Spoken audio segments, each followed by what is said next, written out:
All right, the show is recording now. Wieners. Episode. This is 81. recording. You know what? Forget about episode 81. What words did you guys want to start this off with? Go ahead. I already said it. Tiggle bitties. Tiggle bitties.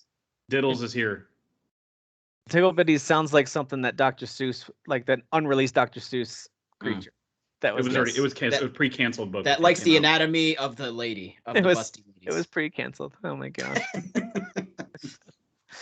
Oh man. Cancel Dr. Seuss. Actually, they tried to do that, didn't they? Not really. Didn't they try to cancel him? They legitimately.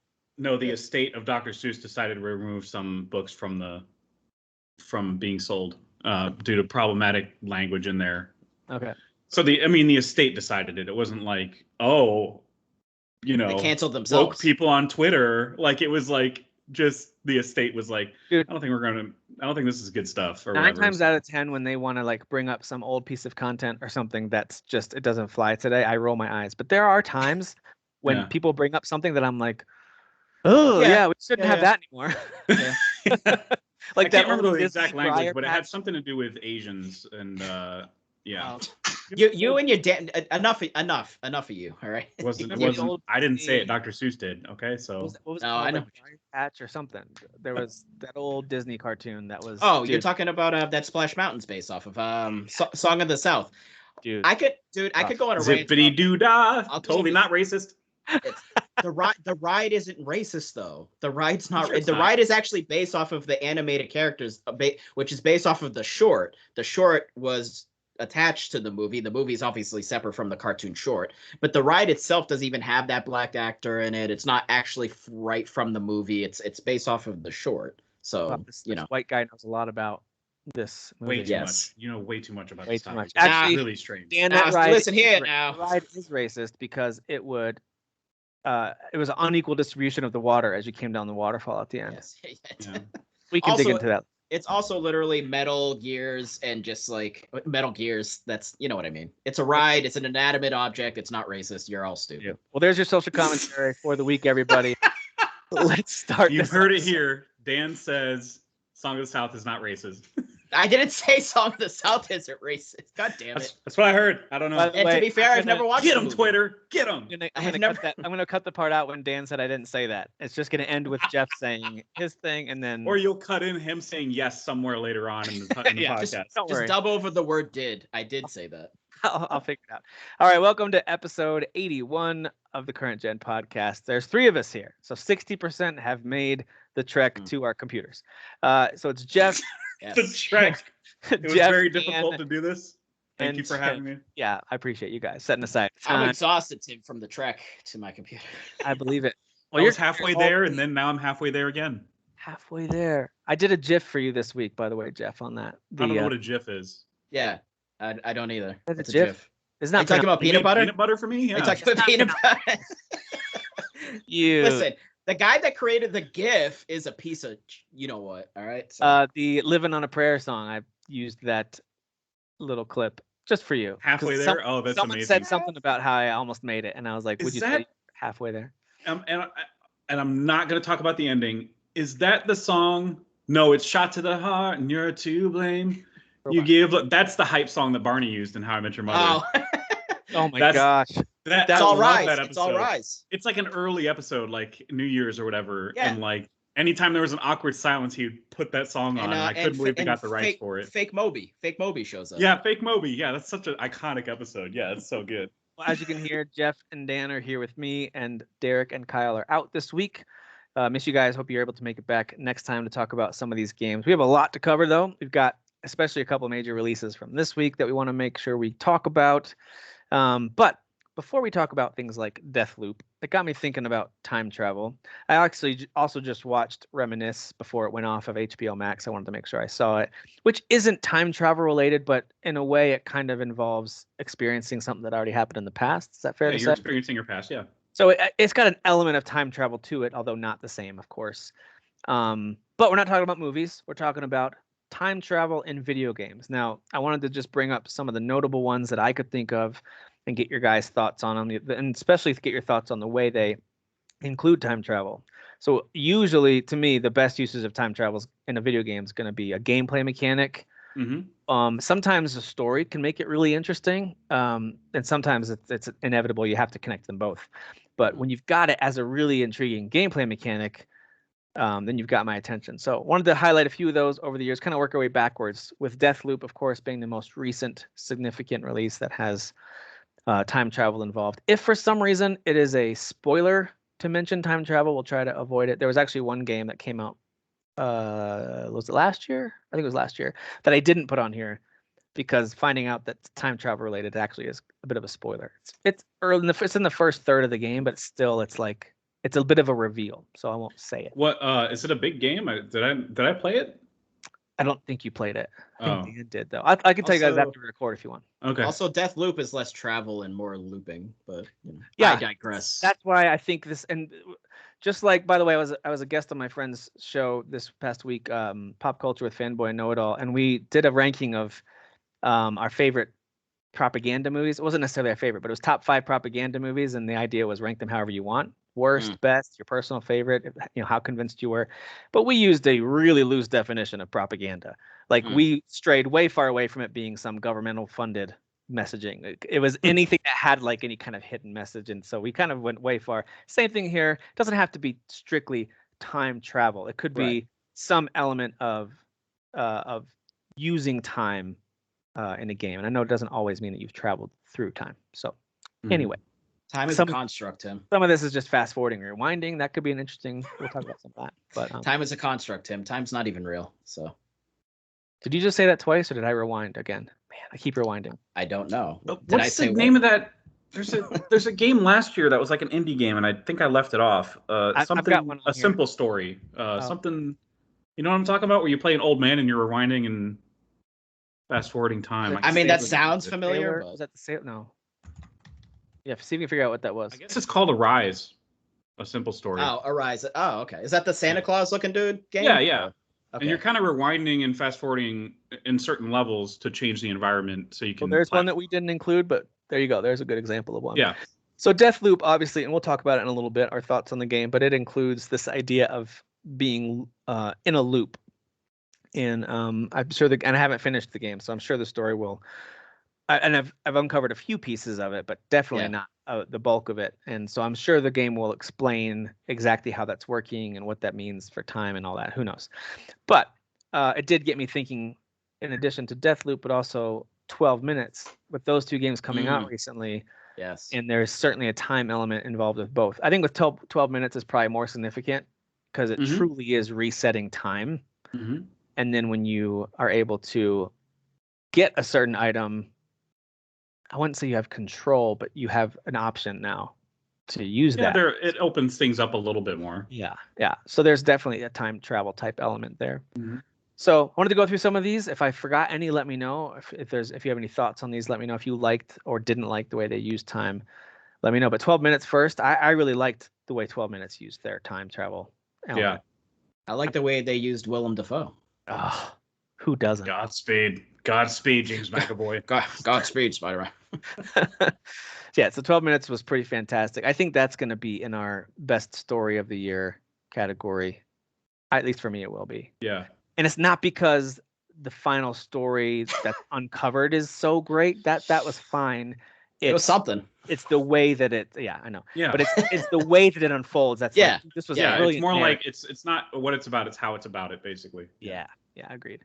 Yeah. All right, let's talk about one that was not one of my favorites, but I think Jeff liked it, and that's Outer Wilds. Certainly used an element of Outer Wilds. Yeah, it's I didn't really sink a lot of time into it, but I was more patient with it than other people were, and I think it resets or something after 20 minutes or 22 minutes of gameplay, and you have to start over. And you, I don't. Almost like the loop is not necessary, but I think there's a story reason behind that. I just didn't get far enough in the game to discover it. Yeah. Because I'd rather,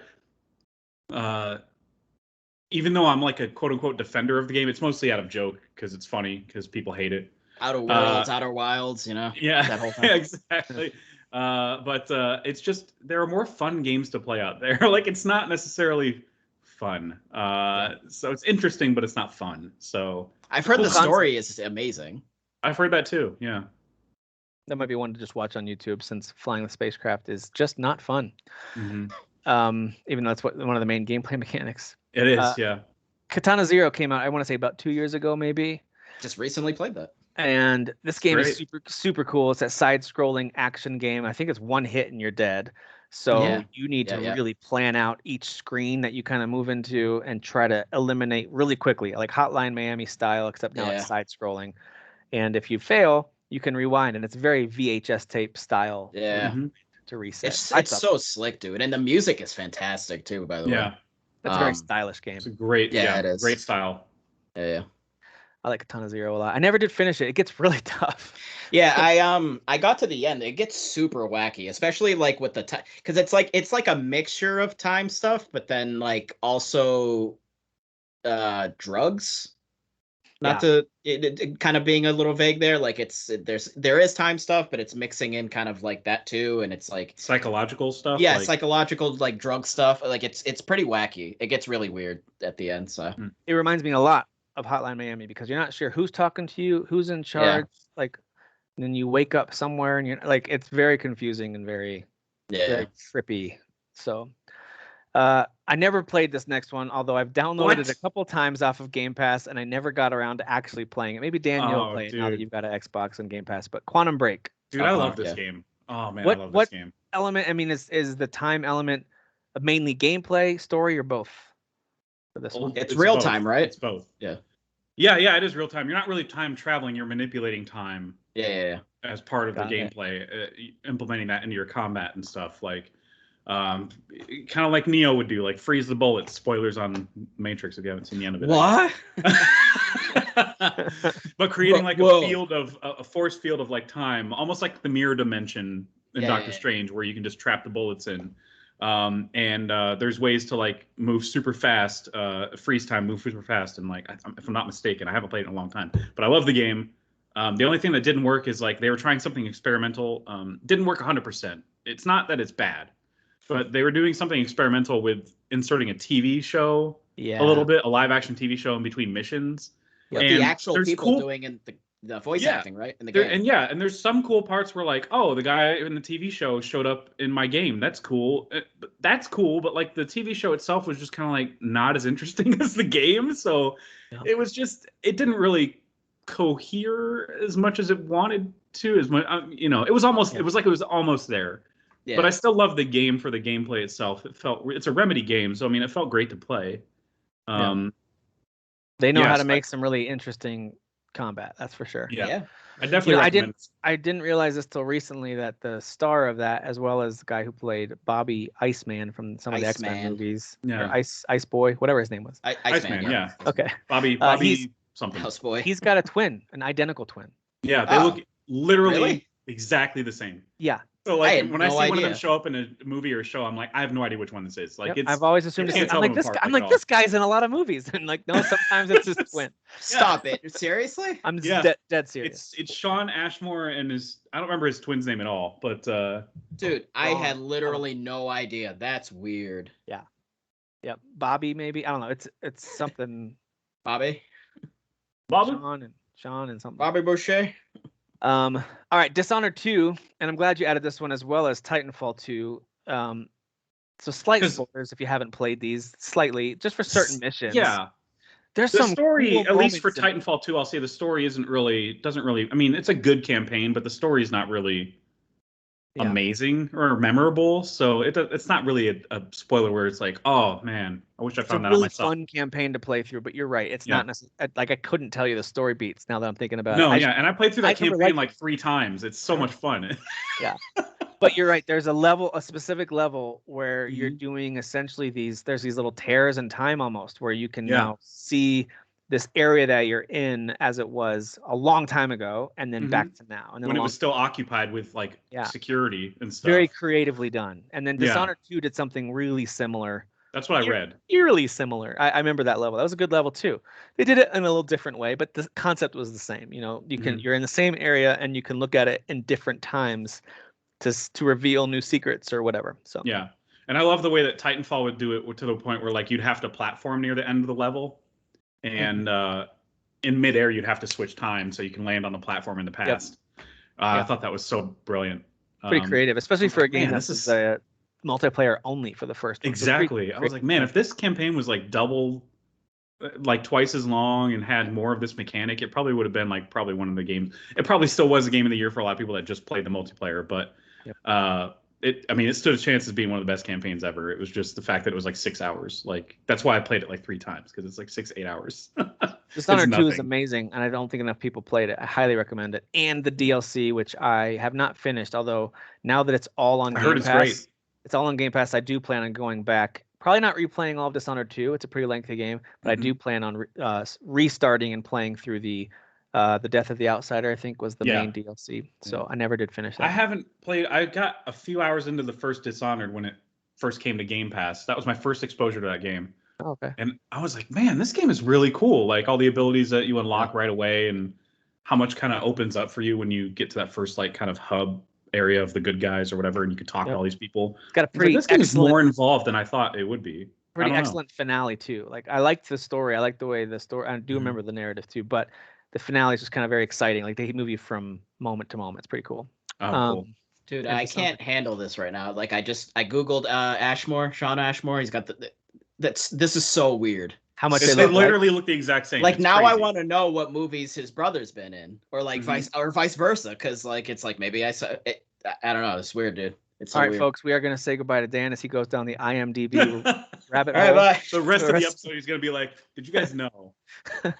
What movies? This movie?" And I know that you've done this for sure, Jeff. Dan, I'm guessing you have too. I've gone down the IMDb rabbit hole a bunch before. Like I'm just curious. Like, oh, who does the voice in this? I recognize this voice, and oh, I remember this guy. What do I remember? What did I see him in? And I start looking through, and then I'll just see something else, and I'm like, oh, that actor was in this. Let me look at it's almost like Artful Escape. I was like, who voiced who here? Yeah, because I know they're big names in this game, but who the hell? Yeah, other than Jason Schwartzman, I couldn't tell who was voicing anybody.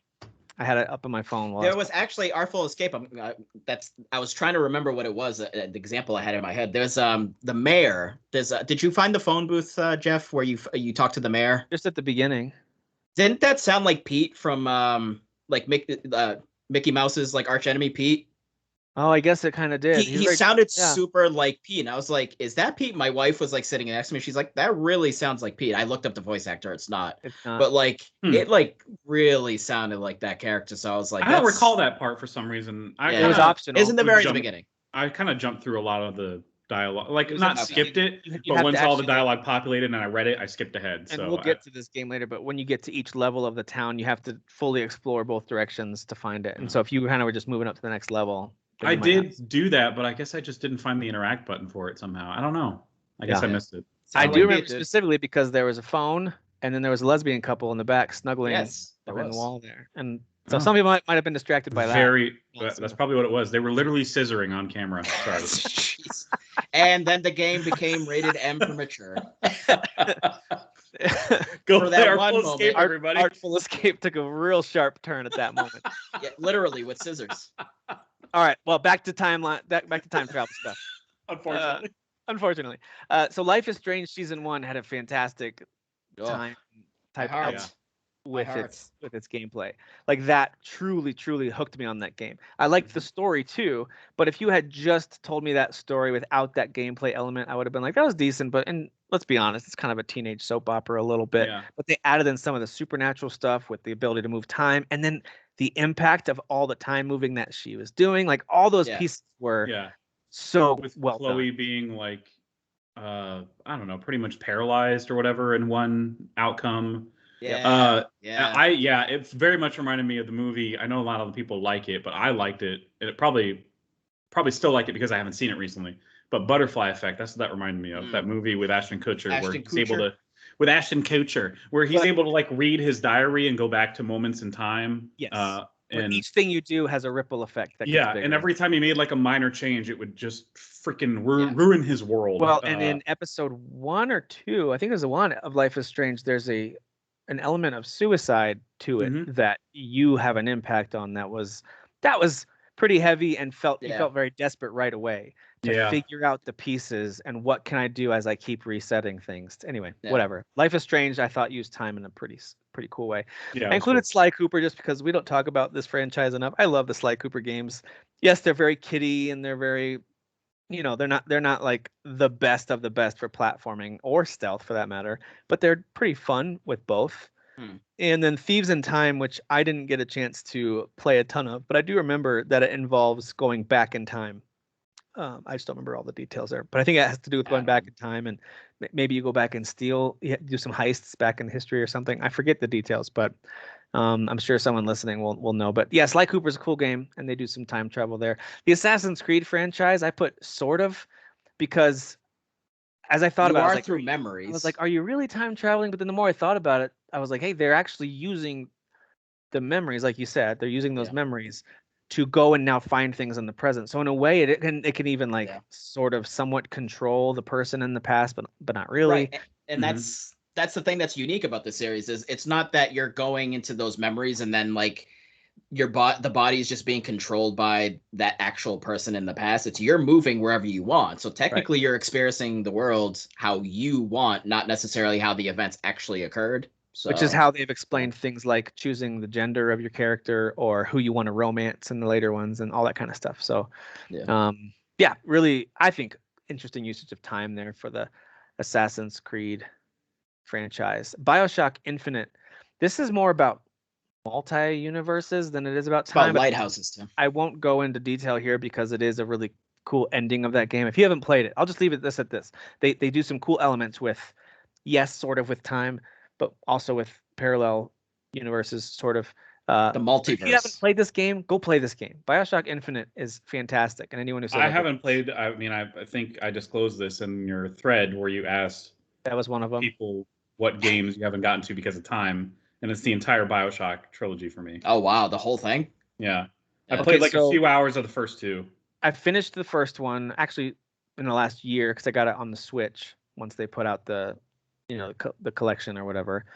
Still haven't finished the second one. I've tried starting that one a few times. I'm determined that I'm going to get through. I just didn't find it to be nearly as compelling. The first one is just so compelling and creepy, but also mysterious. It's like, what's going on? The first one does a great job of like pulling you forward, I think. The second one, not as compelling, although still a really well-made game. It's just, I always got kind of just distracted by that one. The third one, Infinite, ironically, I actually ended up playing that one before I played any of the other ones, and it works great, in my opinion, as a standalone game. Yes, there are plenty of callbacks and connections to major characters and lore from the first two. Especially DLC. But because I haven't played the DLC. The main core game, I didn't feel like I was in the dark. Like, I felt like I got it. I understood what was happening, and I thought Infinite was really great. So yeah. It was, highly recommend. And if you like the art style and gameplay style even of something like Deathloop, you might love Bioshock. Yeah, by the way, there's definitely some serious vibes of like Bioshock and various other things in Deathloop. Like absolutely.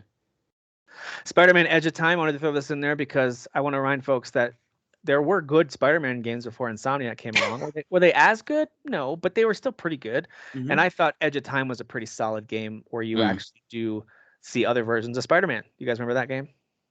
Didn't play that one. The one that I go to is the Spider-Man 2 one. Yeah, that's based off of the Spider-Man 2 movie. Like that one was like the crazy leap forward. Like because you could swing through the city in a way that felt really satisfying. Yeah. Well, Edge of Time just had some really cool usages, and I remember specifically, I mean, the futuristic Spider-Man and then the noir Spider-Man where everything went black and white.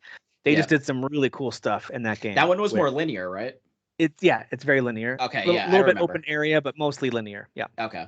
Yeah. I like that game a lot. Braid, another really awesome indie game if you like indie games, but this is as indie as it gets, by the way. One of the earlier examples of like, I think this was Xbox Arcade.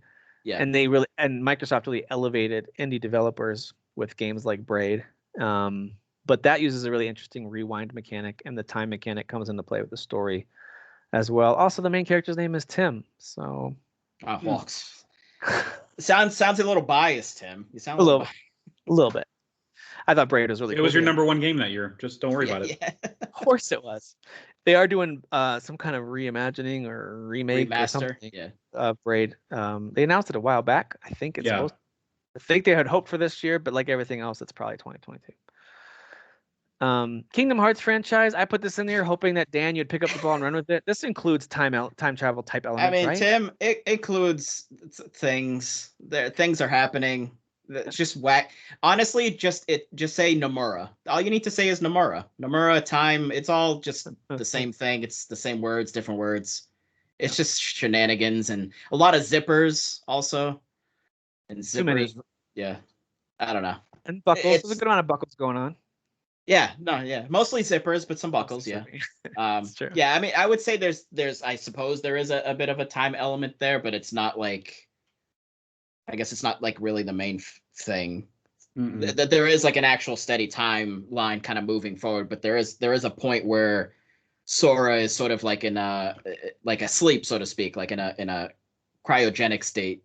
I think that's kind of what I was thinking about. Yeah, also, I feel like I remember characters, whether it's through portals or something, being able to communicate with characters from the past, warning them about something. I feel like there was something like that. Maybe not. I mean, dude, I played all the way from that first, because I bought that collection. I don't know if you remember. I plowed through all of them just leading up to 3, and I really knew, I was like really good with like knowing what was going on until I got to the 3DS one. I think it was Dream Drop Distance. That's where like they lost me. But like I got really far in understanding what the hell was going on, and now if you ask me, I'm like, I don't remember anything. So. Yeah, fair enough. Time well spent. Fair enough. Well, one of the first games that I played that included like an action usage of implementing time and changing time was Prince of Persia: Sands of Time. That was so friggin' cool. And of course, now tons of games do that. Even like Forza Horizon series does, or even the general Forza series does this. As you make a bad turn, you can rewind. But in the Sands of Time, not only the first power you get is to rewind, and you can rewind like if you fall, if you die, you know, whatever, and then try again. But then you use these charges, like you build up charges by collecting the sand as you defeat enemies and stuff, and then you can use those charges to rewind. And then there's kind of 3 games in that Sands of Time type trilogy. They get a little bit more alt rock and roll as you.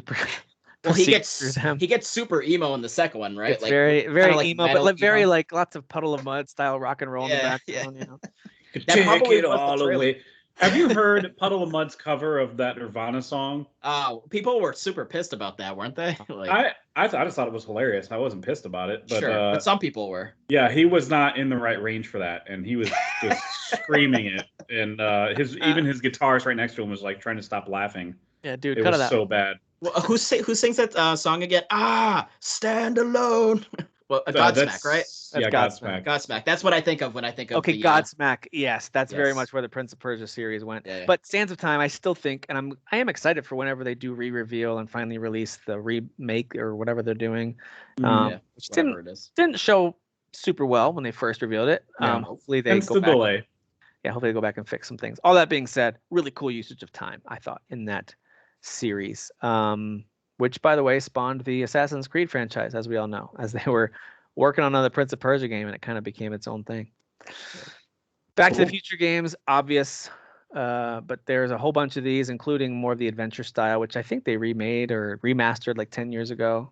Telltale did a few, did like a whole 5-episode arc. Yeah, that's what I'm thinking. And it's almost like a brand new story. I don't want to say it's like. I think it's the official. I can't even remember the story, but it's definitely an original story. I don't remember any of the moments that happen in the game being in the movies. So nice. I'm pretty sure the actual canon, like it's after 3. I think I could be wrong. You might be right. I just can't remember. It's been so long. Do you remember if the time travel elements are just next part of the story takes you to a new time, or do you? Yeah, it just takes you to a new time. Okay. Yeah, and then you're like, oh, what the 1955, Doc? I'm late for school. I'm confused about my sexy mom. It's like, all right. Such a weird, like when you really actually think of, and I forget there was a comedian that did a joke about this, but like when you really think about the story of that movie, it's super weird, like unbelievably. Like, why it might be Greg? No, what's his name? I'll think of it. I feel like I've heard that bit too.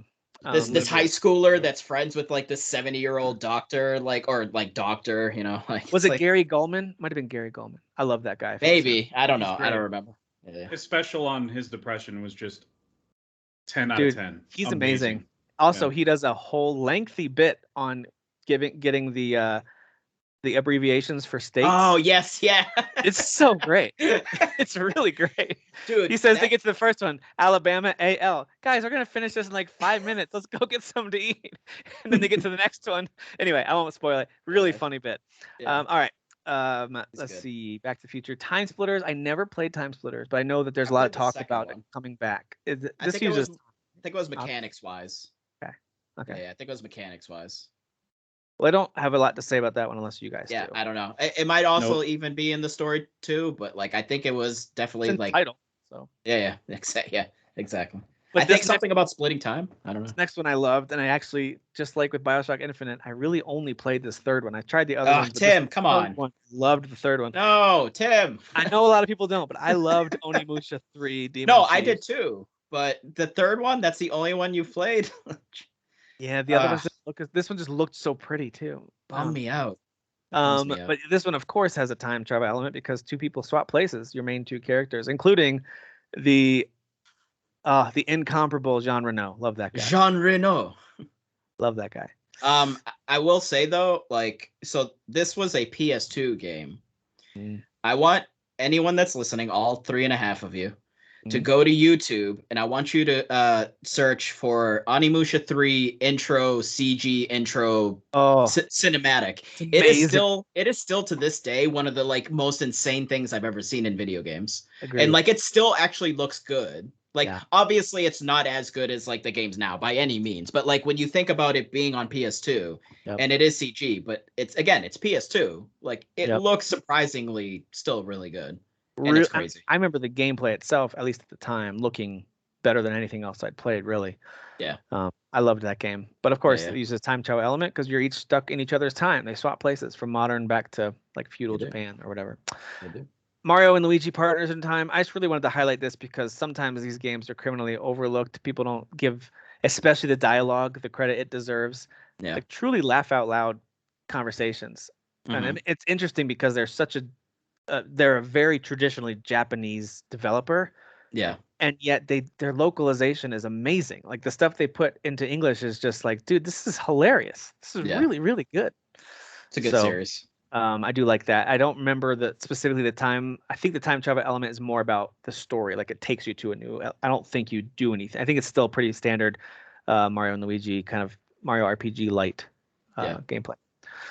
Radiant Historia franchise. I remember playing a demo for one of these on the DS years ago, but I never got into it. But I've heard that the time travel-ish related stories are really interesting. That's what I've heard. I was super into the PS2 one, Radiata Stories. I think that was like the first one, and then there was like one that they had made for the DS, years later. I don't know if they're connected, but I was super into that one. It actually kind of reminded me a little bit of Suikoden. Okay. A little bit like recruiting characters and all like the characters too, like huge cast, right? Yeah. And like certain characters, like if you pick one character, you can't get this other character, like that sort of thing. Super awesome. That's a great game. Yeah, that's a series that I would put on that list. You know, Jeff was listing some things earlier. We had a chat in the group this past week about what are some games that you should have played, you probably would even love, you just never did because you knew, hey, this is a big commitment. This is one of those series, and I'm always like, should I have been playing this all along? Because the Suikoden series is one of my favorites, at least the first 3. I didn't really like 4. Yeah. I never tried 5. But anyway, the Radiant Historia franchise, I've heard is great. I had to bring up the Legend of Zelda games, especially the 2 N64 games. Well, of course. Because time is such a important element there. And I do remember playing Legend of Zelda Ocarina of Time. I remember buying it on my N64. I was probably 14 when this game came out, maybe 15. When was this game? 97? I mean, yeah, it was between 95 and 2000, so somewhere in the middle there, yeah. So yeah, I was in high school, and I remember buying this game. I got I got the golden cartridge for this one. Yep. You know, like I loved this game. And I remember the moment when you become adult Link, or at least teen Link. Yeah. It was mind blowing. I was like, dude, they just fast forwarded. Like, how did they do this? You know, and the world was now totally different and just decimated. And like, there's the ghouls outside, and then you can go back and forth because there's certain areas you have to access. Not right away. You couldn't though. Eventually, you can. Yeah. Right. Which so was that cool, was That was a really cool usage of time. It was cool because then you move forward in time and you're like, oh, I'm like older Link. I have the Master Sword. Like, this is so cool. But then like the inventory that you had gotten as Kid Link, you couldn't use because it was specific to Kid Link. So it was almost like starting the game over again. It was. So like kind of building it back up. So which was That's cool. right. Kid Link could use the slingshot, but then the grown Link used the bow and arrow. Yeah. Bow and arrow. Yeah. It was so cool. So cool. What a freaking great game. That game Oh, absolutely. Dude, it's a masterpiece, dude. Game was amazing. Yeah, and then Majora's Mask had a different take on the time with the essentially end of the world. So that was a good usage of the loop, which is a pretty early example of that in games. You didn't see a lot of that in games. Yeah. Majora's Mask, again, a little bit overlooked, but not really. I think that game was played by a lot of people. Yeah. And a lot of people love it.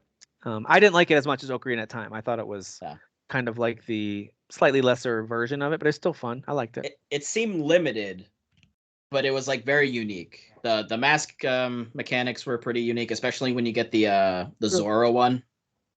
Yeah, kind of swimming around and all that. So they did. See, that's the thing. The Zelda games always add cool new gameplay hooks that you weren't expecting, and both of those games did that.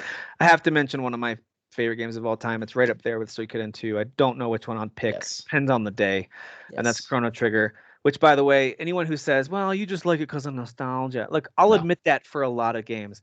This game friggin' holds up. It's so good. Still a masterpiece. Chrono Trigger. For the Chrono Cross, too.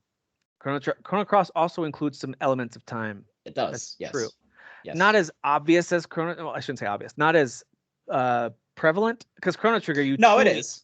You truly travel to the end of time in a machine called the Epoch, however you pronounce that. Yeah. And so the idea is you pick, I want to travel to this time.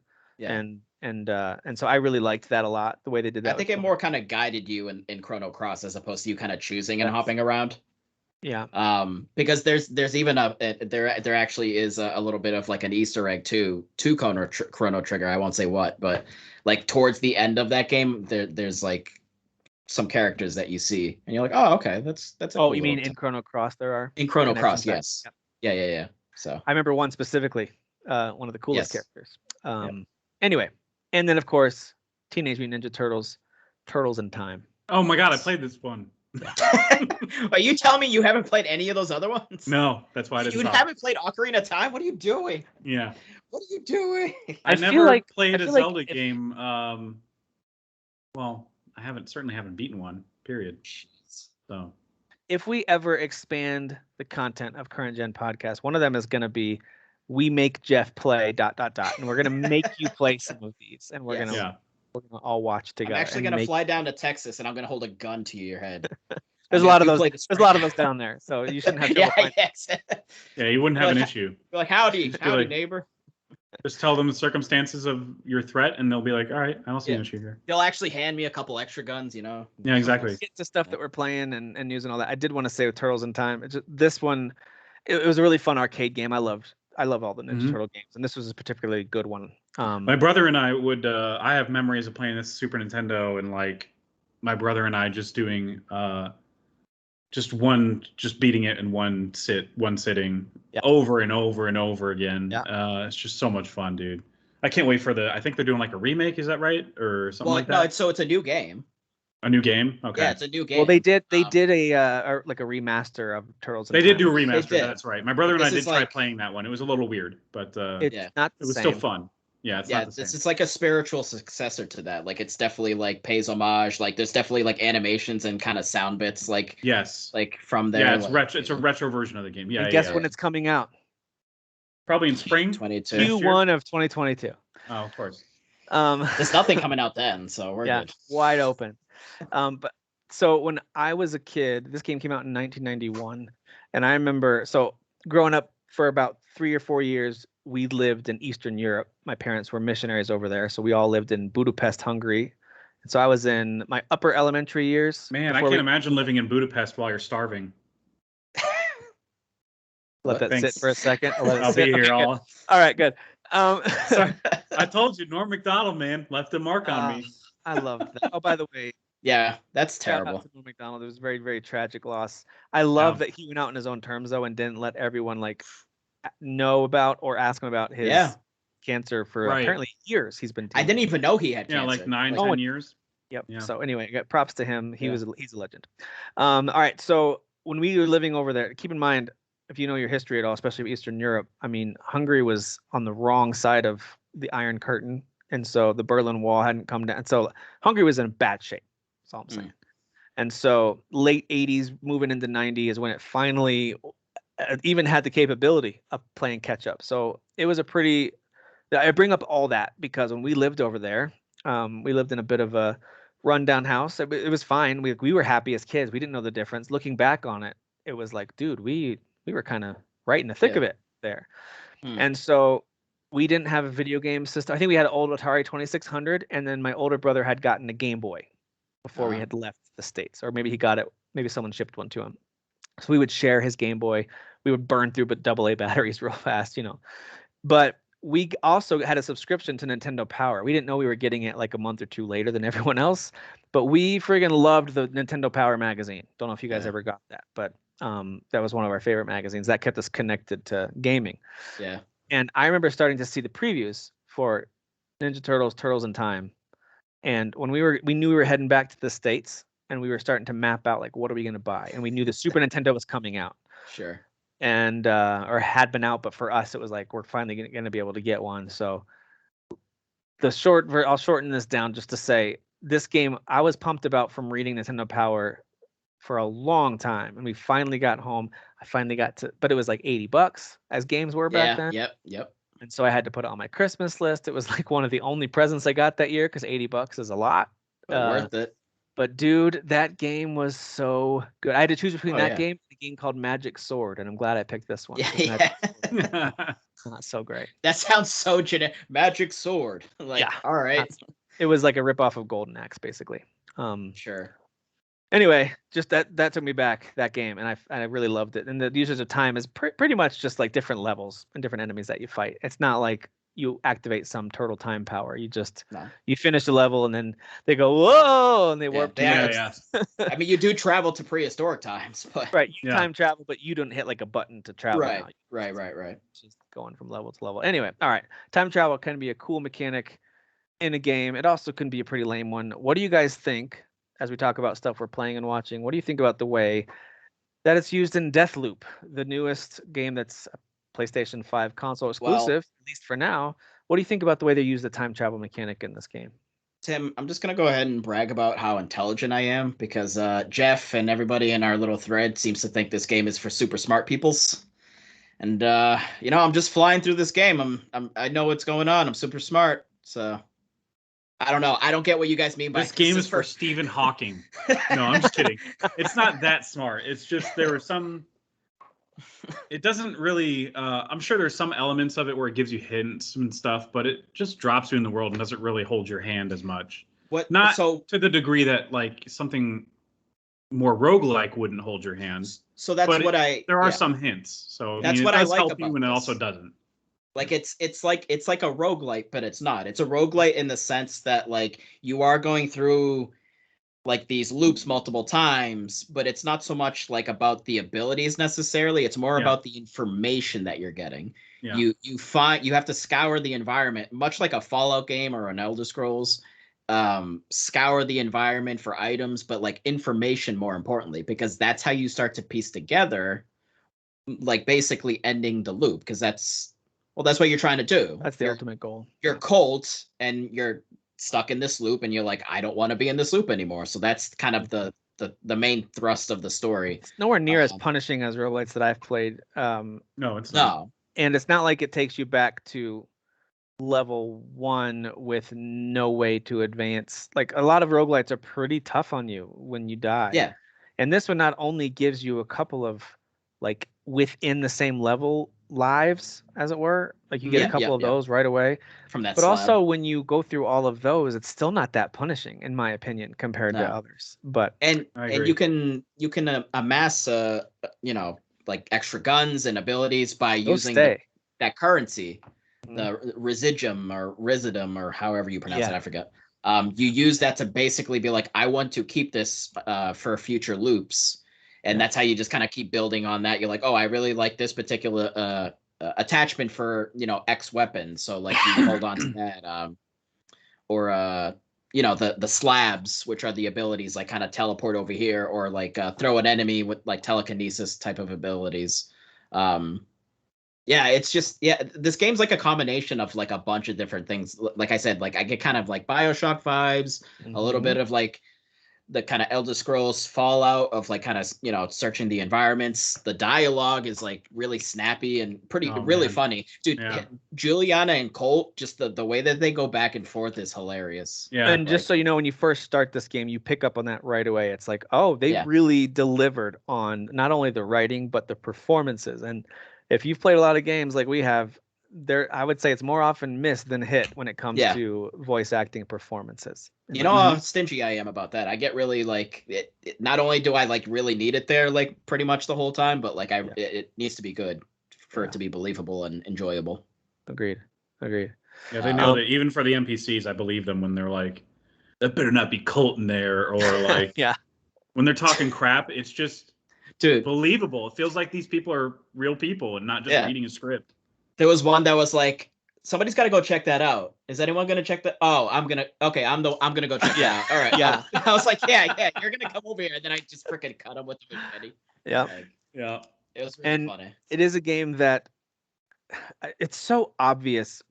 I should have known this. I should have known it would be very, very stealth heavy because it's from the Dishonored folks. Like I knew everything. I should have known this, but I guess from the overabundance of trailers, as we've whined about plenty in the past, it is so action focused, and I get why. Trailers aren't exciting if you show someone sneaking around, not like a lot at least. And so you want to see action. You want to see someone jumping, launching through the air, stabbing folks through, turning around and blasting them with the gun, and some weird, you get a nail gun early on with some silent headshots, all that kind of stuff. And so I was expecting much more fast, frantic combat. Don't get me wrong. Fast and frantic happens as soon as you're spotted.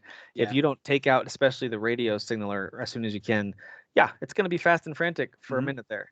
And so, but stealth is, in my opinion, at least so far in my experience, heavily rewarded in this game. Oh yeah. And at least in terms of advancement. Now, if you want to explore and by the way, the levels are fairly open area. They're pretty big, not massive, but they're pretty big. There's plenty to explore. There's plenty of spaces that I haven't even seen because I've just gone to the next area because I'm just trying to advance the story. You can stealth through a lot of it without too much trouble if you have any kind of competent stealth skills. And then sometimes it forces you to engage, and that's fine. And you can tag enemies too, which helps. So.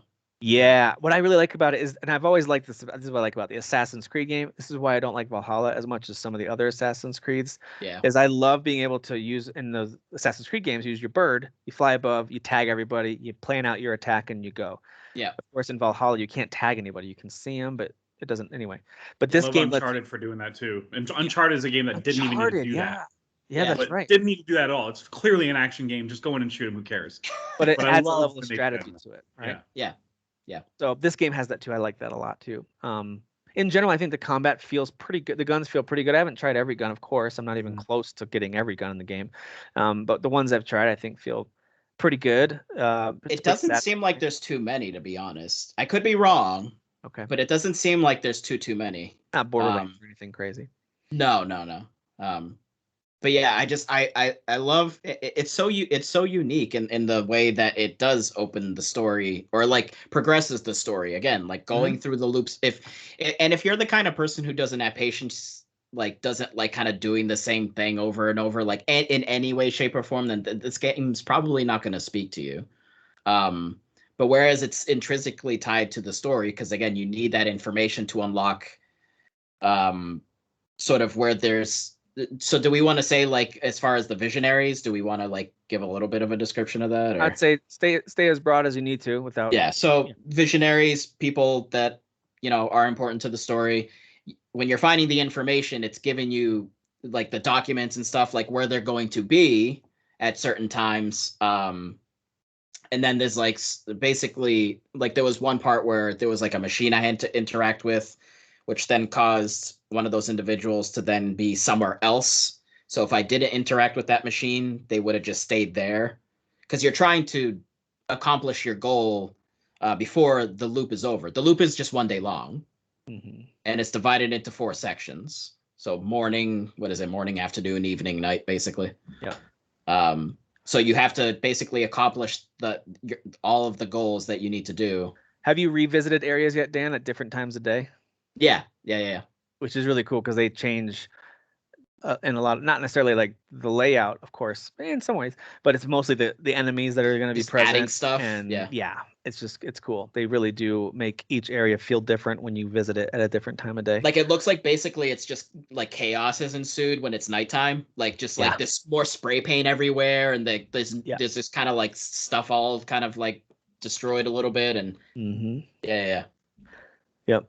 So I really like that part of it. I think I get vibes of something like Hitman, and we'll give Hitman 3 a lot of love this year when it's time to talk about best games of the year. But the whole Hitman trilogy, the newer Hitman trilogy that they've done over the last 5 years or so, I think they've just done a brilliant job of giving you, like, it starts you at the same spot right at the beginning. This is where you are. You have hardly any clues for any paths to assassinate anybody. You have to start walking through and exploring. You have a general idea. They might let you highlight, okay, they highlight that person in red. I have to kill them, but they're like 3 stories away, and how am I going to get up there and all that kind of stuff. And you got to figure that out. And the first time you play through each level in Hitman, this is the beauty of it, it might not be pretty. You might kind of stumble your way through it. You might be sprinting to the exit by the end, and it's going to give you a bad score. But when you go back and revisit it, and now there's new avenues to take. Hey, I got a new disguise I can now use, or now I can enter through the kitchen in the basement or whatever. Yeah. It starts to open up all these different, and honestly sometimes really funny and entertaining ways to eliminate enemies, and ways to do it without anyone ever knowing you were even there. I mean, it's that game has a lot of those elements. Open area, tons of options. Dishonored did some of those same things, and I think while Deathloop isn't necessarily meant to be a Hitman or even Dishonored game, it's meant to be something different. It has pieces of that where it rewards you for replaying and understanding the areas better.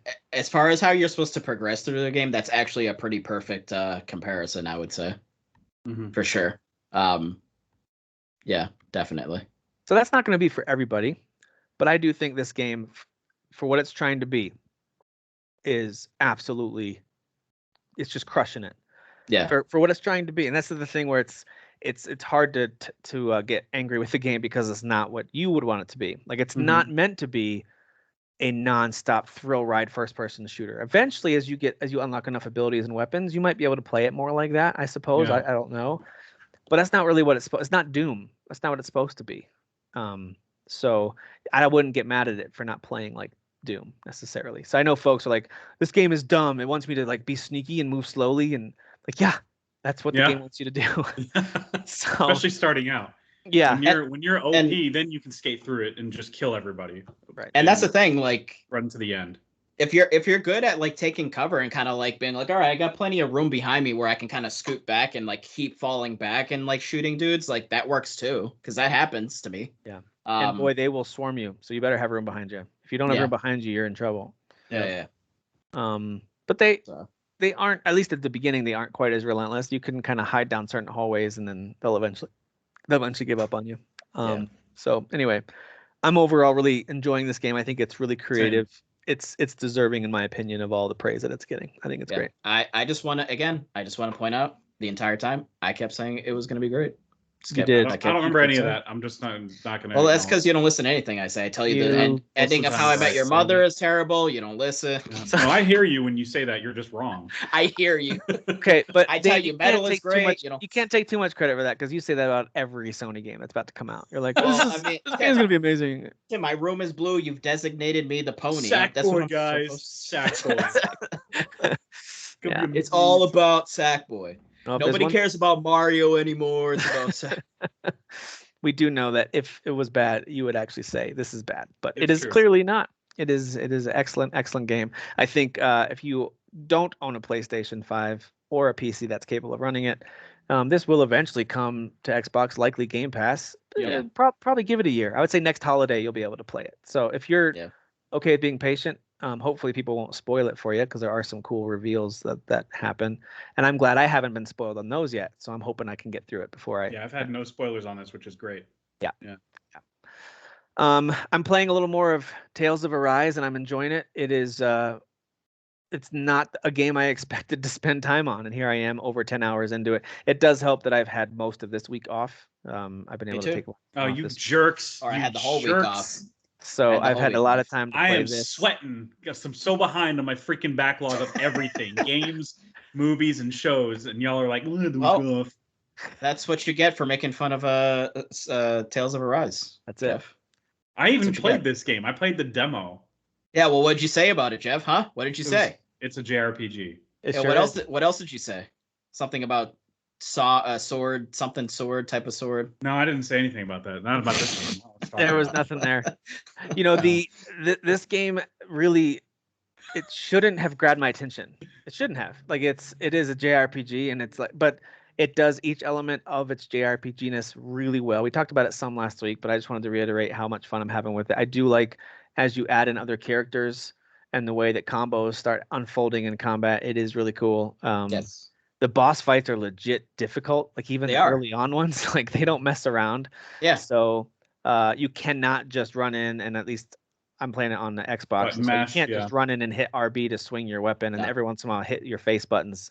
You have to plan out who's like what's the attack going to be. You have to make sure you have the right, because I had to heal a lot, so you have to like plan Yeah. out that, and it is not easy. And it's also not a straight up action game where once you learn how to block and parry, you're good to go. It's not like Witcher or even the newer Assassin's Creed, where you can just wait for that very noticeable animation and then either block or dodge. Nope, Yeah. doesn't work like that. It's actually, in my opinion, quite difficult to properly dodge and block. The enemies it can be quick, especially if like it's like a group of them really close together and you're not quite catching what one of them's about to do when you're focusing on like the one next to it, so to speak. A few of them have obvious tells, like the wolves, their eyes light up before they attack and stuff like that. Yeah. But some of the other ones, like they'll do a quick attack out of nowhere and they'll knock you down, and then they'll do some jumping slam move on you. You're like, okay. So, yeah. But anyway, I really like it. I like the challenge of it too. Although I'm afraid that if I get pulled away from it for any length of time, going back into this game would be pretty tough because there's a lot to juggle. It reminds me of the Xenoblade games. Those aren't nearly as action oriented, don't get me wrong. Sure. But it reminds me of those in that it's a very complex battle system. And when I stopped playing Xenoblade Chronicles 2, I never finished that game. And I went back to it, like, all right, I'm ready to go finish this game now. I didn't know what I was doing. I was like, that seemed way more complicated, to be honest. It was Yeah. way more complicated, but I still think this one would be a little bit of a hill to climb. But I mean, I do like it a lot. We talked about voice acting. I think they deliver. Yeah. I do think the main female character, it's kind of a duo of two main characters. Yeah, Shion. I think and Alphen. She's a little difficult to like at times. So, yeah. But otherwise I like all the characters. It's typical, honestly, it's like typical anime nonsense. There's something going on that we just don't know yet, which is why she has an edge to her, which involves that like sort of, thorn curse thing that she's got going on. Right. And once the story starts opening up, then, she'll melt our hearts, I'm sure. She'll melt our hearts. Yeah. It's just Sounds weird. Terrible. And by the way, they have all these optional conversations you can have either while you're exploring. You can hit the right bumper to activate a conversation, or at the campfire. If you missed any of those, you don't have to worry about it. Yes. You can revisit any of those that you might have missed, which I thought was nice because I did miss it. I think those are pretty great. Like they're really good character connection moments between all kinds of different combo people. There's a lot going on there. Sometimes I do kind of just want to go through an area. Even though I do like the dialogue, because like sometimes they'll throw a couple of the skits at you. And I'm like, all right, just give me a second. I kind of want to just go through this area and fight some stuff right now. I mean, you can technically not do the conversation, do a few fights, and then like, I don't know. Sometimes it just seems like they're throwing too much at you. Yep, it is a lot. It is a lot. But yeah, I'm 25 hours into it. So I finished the area that's in the demo, which is Elde Menencia, which is the most beautiful area out of the 3 beginning ones for sure. It's a lot of green, lush environments. The cliffs are just really detailed, like I explained before. So I finished that storyline, and that one was really cool because like the first 2 areas, they kind of basically conclude the same way as far as like the lord that you have to deal with in those areas. And the third one's a little bit different. So like I liked that it wasn't just like, oh, you're doing the same thing like with each area. And now at this point I have all of the party members, I'm pretty sure. I don't think there's any other people that join us. I could be wrong. But I'm pretty sure I have the whole At least cast. as far as like the general marketing and images have shown you, you've got everybody. Yes, exactly. Yep. But yeah, it gets really especially with the second area when you're fighting that lord, that storyline is really really cool and dark. Like definitely very, a lot of very emotion. personal. I'm actually towards the end of that Yes. second area right now. Okay. That's where I am, and it's It's very really personal, dark, right? very very personal. Yeah, very dark, very personal Yeah. story. Some moments that I was like, okay, JRPG, making me feel things. Interesting. All right. Yeah. Because you got It's not all of it, Impossible. but yeah, yeah. And But- then the third area is kind of like it sort of flips things on its head a little bit of like what were you expecting with the first two areas. So then it kind of plays off of that a little bit because you're expecting it to kind of the events that are occurring in the first two areas. Yeah, you're kind of expecting that. So but yeah, I really I like it as well. The combat is really cool. I do like that each character that you get, they introduce like, so when you do the kind of assist move when they hop in, when you're hitting the directional pad for whichever character you have in there, they're not just simply coming in to do an attack. Like they actually have a purpose sometimes. Yeah. Like if you're fighting an enemy and they're about to like cast a spell and you see the little purple circle filling up on top of them, if you have shoot, what's her face, the one that does the magic, Renwell. Yeah, Renwell, thank you. If you summon her in, she'll basically cut them off, so then they don't actually unleash their spells. Because so things she like that. also gets interrupted too, so she's able to Yes. do that. To Yeah. Yep. So yeah, I like that they actually have like an element of strategy to them, and they explain that every time you get the new character. They're like, this is what the kind of ability. But some does. of the stuff I don't quite get, and maybe there's a major gameplay element that I've been missing this whole time. Okay. But it told me how I can charge up Renwell's magic, for example, and then store it without casting it till later. So how do I do that? Do I control her? I didn't know I can switch. Do I switch over? Yeah, so it's funny. I didn't realize this until probably like, I don't even know, like 10 hours into the game, That's Tim. where I am right now. So when you hold is it L2, I think? Yeah, or is it L1? I forget. Whichever trigger button you hold down to then sort of unleash them. You basically switch. You'll see a little red flag next to their little portrait on the corner there, and you basically press the directional button for which character you want to switch to. So you can switch to them actively in the battles. Yes. Because they've given me some mini tutorials on like with Shion's gun and shooting and stuff. I'm like, why would I need to know that? She's doing all that herself, isn't she? Yeah. But I haven't honestly actually done that. I've kind of basically been playing it as like I'm Alphen, and just these are just kind of my characters, beside me that are doing their thing. So well, the game is okay with you doing that. Yeah. It also is okay with you letting it control everything if you want. Yes, exactly.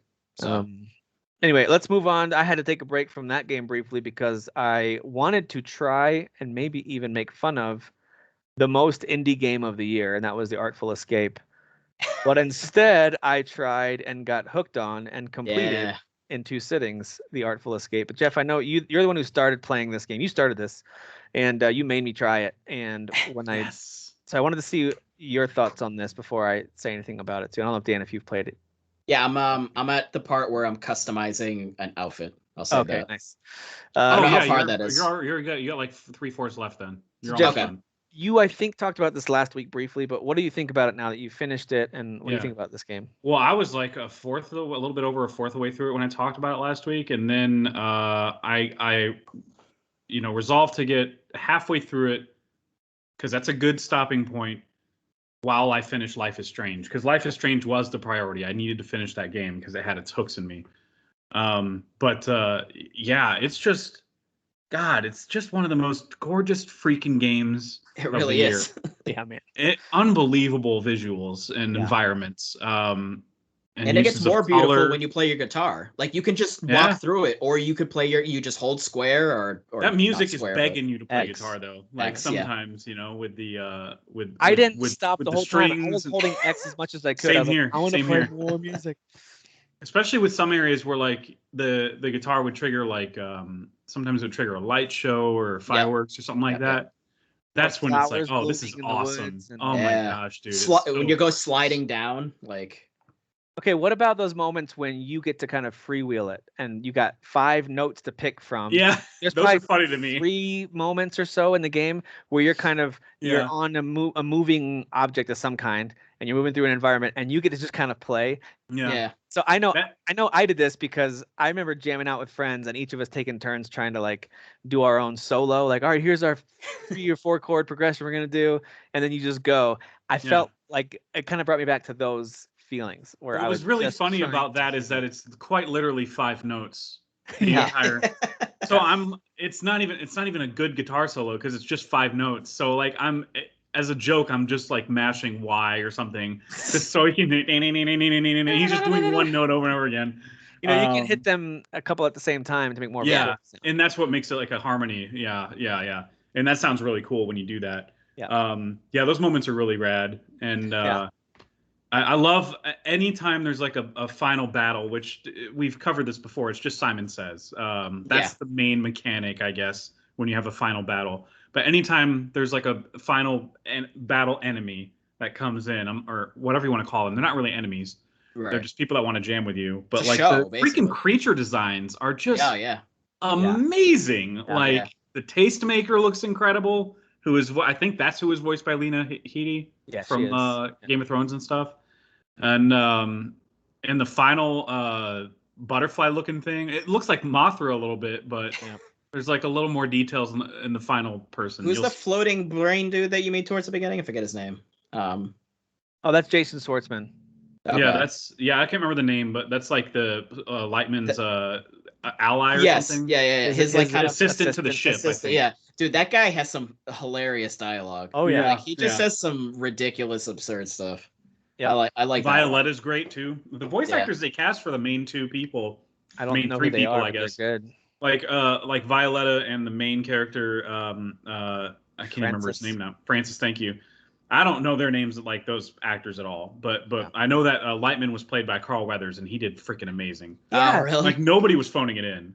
Yeah, he could have, but I was like, he was believable and likable in that role. It was. I felt bad for him, like his journey. Like I just felt he just sold. I don't know. He sold that whole emotion well. Dude, what do you think about the and they're throughout every level? There are these alien characters that have no arms, but are always dancing, like shaking their hips, like their hips. Dude. So just funny. Gyrating. My favorite level is it's definitely the fashion one, which Dan is about to get to, where you dress up and then you go to this level and everybody's just disgusted with you, and you're just running through playing guitar while they're shouting at you. It's so funny. The leader starts getting mad at you. Like, that's really funny. It's really funny. Well, it's not even that funny. It's just it's more like it's the irony of all. It's just very, very yeah. And I respect too that it's about it's psychedelic drug visuals aside, there is a story going on here about a Bob Dylan type person trying to become a David Bowie, Ziggy Stardust basically, and I love that.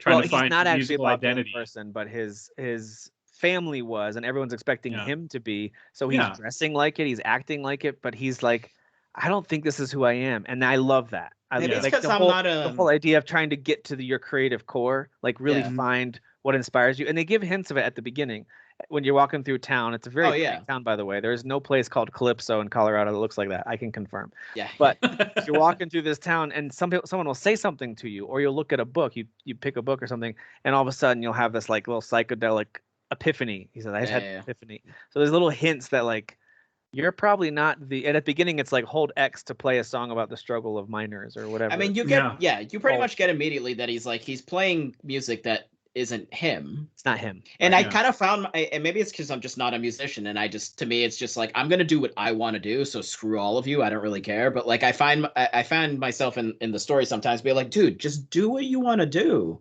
Like, just go ahead and be who you want to be. But he just keeps having this struggle, and it's like, I don't know. I guess I just don't get that. I think a lot of artists struggle. One of their biggest weaknesses is the need for affirmation from others. Not all, and some of the best don't care about that. But a lot of us, speaking for myself at least, I'm the same way. I really struggle with that. Like, I want, and maybe not a certain person. Maybe it's a group of people. Maybe it's a certain style. Like, I want a person who's good at this or thinks this about other things. I want them to like what I'm doing. Jeff, you want people, musicians you respect, to be like, Jeff. Dude, Yeah, that was good stuff. I want you to do what you want to do, Jeff. You be you, okay? You do. That's what you want. extremely difficult, especially nowadays. I mean, Just do it, Jeff. Just do what you want to do. and I just mean musically speaking. Well, I mean, that's a whole different philosophical conversation just existing that way. But Yes, but sure. musically speaking, I was kind of doing the thing that Francis was doing when I started out, where I was just kind of like, well, I have an acoustic guitar,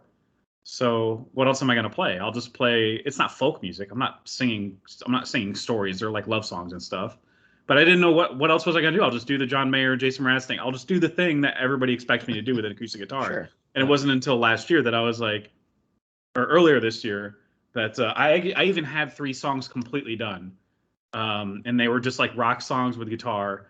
And they were done. Like, I just hadn't recorded vocals yet. And when we were supposed to do vocals, I said, I think I want to scrap all this and just make them pop songs. Like, I think it would just be really fun to make these rock songs into pop songs. Like, it just... Sure. So I've had that journey, maybe, again, not as much psychedelic drug use. Sure. Zero not of it. As much. Not as much. Zero of it, in fact, because I'm super straight edge and boring and basic. But that was like, that was my journey. That I don't know, there were parallels between the journey of Francis. So you should relate to this game in more ways than just the way they... I haven't. He was able to define his persona too, which is a whole other level of showmanship. I liked that too. Consider. You had options. You were like, "Here's my name, and then here's my history." What'd you guys go with? Planet I'm from. What did you guys go with, as far as your name? Do you know? Yes. But it just is a little guitar solo for my name every time they say it. Oh, right. Yeah. But what did you fill in yourself? Delusional. So I did everything kind of like sun themed. So I did Soul, S-O-L, as my name. So I'm the exquisite soul, and then everything from my outfit to everything else was like, right. Yeah, like space. Mine was the delusional Trebmeyer. I love that. Sometimes when I type names, I don't know where I'm gonna go with them. Like, it just comes out, and I'm like, this is a stupid name, and I just think dumb names are funny. So I picked that, and then my outfit is just the dumbest looking outfit I could possibly find. Some dumb outfits. It's easy to look stupid in that game. So I love that whole persona aspect, because that's a whole element of musicianship that a lot of people like me don't consider. Yeah. Like, how do I want to present myself on stage? Do I want to be remembered for that and the music, or just let the music speak for itself? Like, because I mean, it's an easy way to make people not care, especially if your music doesn't really sound motivated by anything real. Yep. I don't know. True. So I appreciated that aspect of establishing a persona, because that's the hardest part of being a musician. Dan, what's your musician name? I am the Ethereal Dragon Slayer. I like that. Wow. That's good. That's epic. Yeah. Well, that's what I go for. I mean, I'm very metal. So I love it. I'm very metal. Didn't you like the incorporation of all the just really epic rock? Like, it just sounds... Oh yeah, dude. Well, like Jeff said, was kind of like Rush, right? Like a Rush album, or like Coheed and Cambria a little bit, right? Like at some parts, like it's like a concept album of a game. Yeah. It's just so. And so just cool. wait till you get to some of the finale moments too, Dan. Like, they take it to the next level, and it just keeps getting bigger and bigger. I don't know. I love it. I thought that game was fantastic. That game is one that I should have hated. The trailer made me go like, not gonna like this. Dude, when I brought it up on this podcast, I was ridiculed. Granted, it was probably because Derek was hosting, and then everybody kind of it was easy to pile on. But I was definitely ridiculed, because when you looked at screenshots and I described it to people, they were just like, this is just indie trash that everybody makes fun of on purpose. Indie gold is what this is. This is a good one. This is a really good. If you have Xbox Game Pass, dude, play this game. What are you doing? Yeah, it'll be up there for best visuals, I think, when we do the debate, for sure. Because it's at the front of my mind for it. I think people would bust your balls, because it's not even like that you're necessarily playing anything. You're kind of just... That's the thing. The gameplay is not what I'm going to be talking about at all when it comes to this game. But and we'll talk about it at Game of the Year time.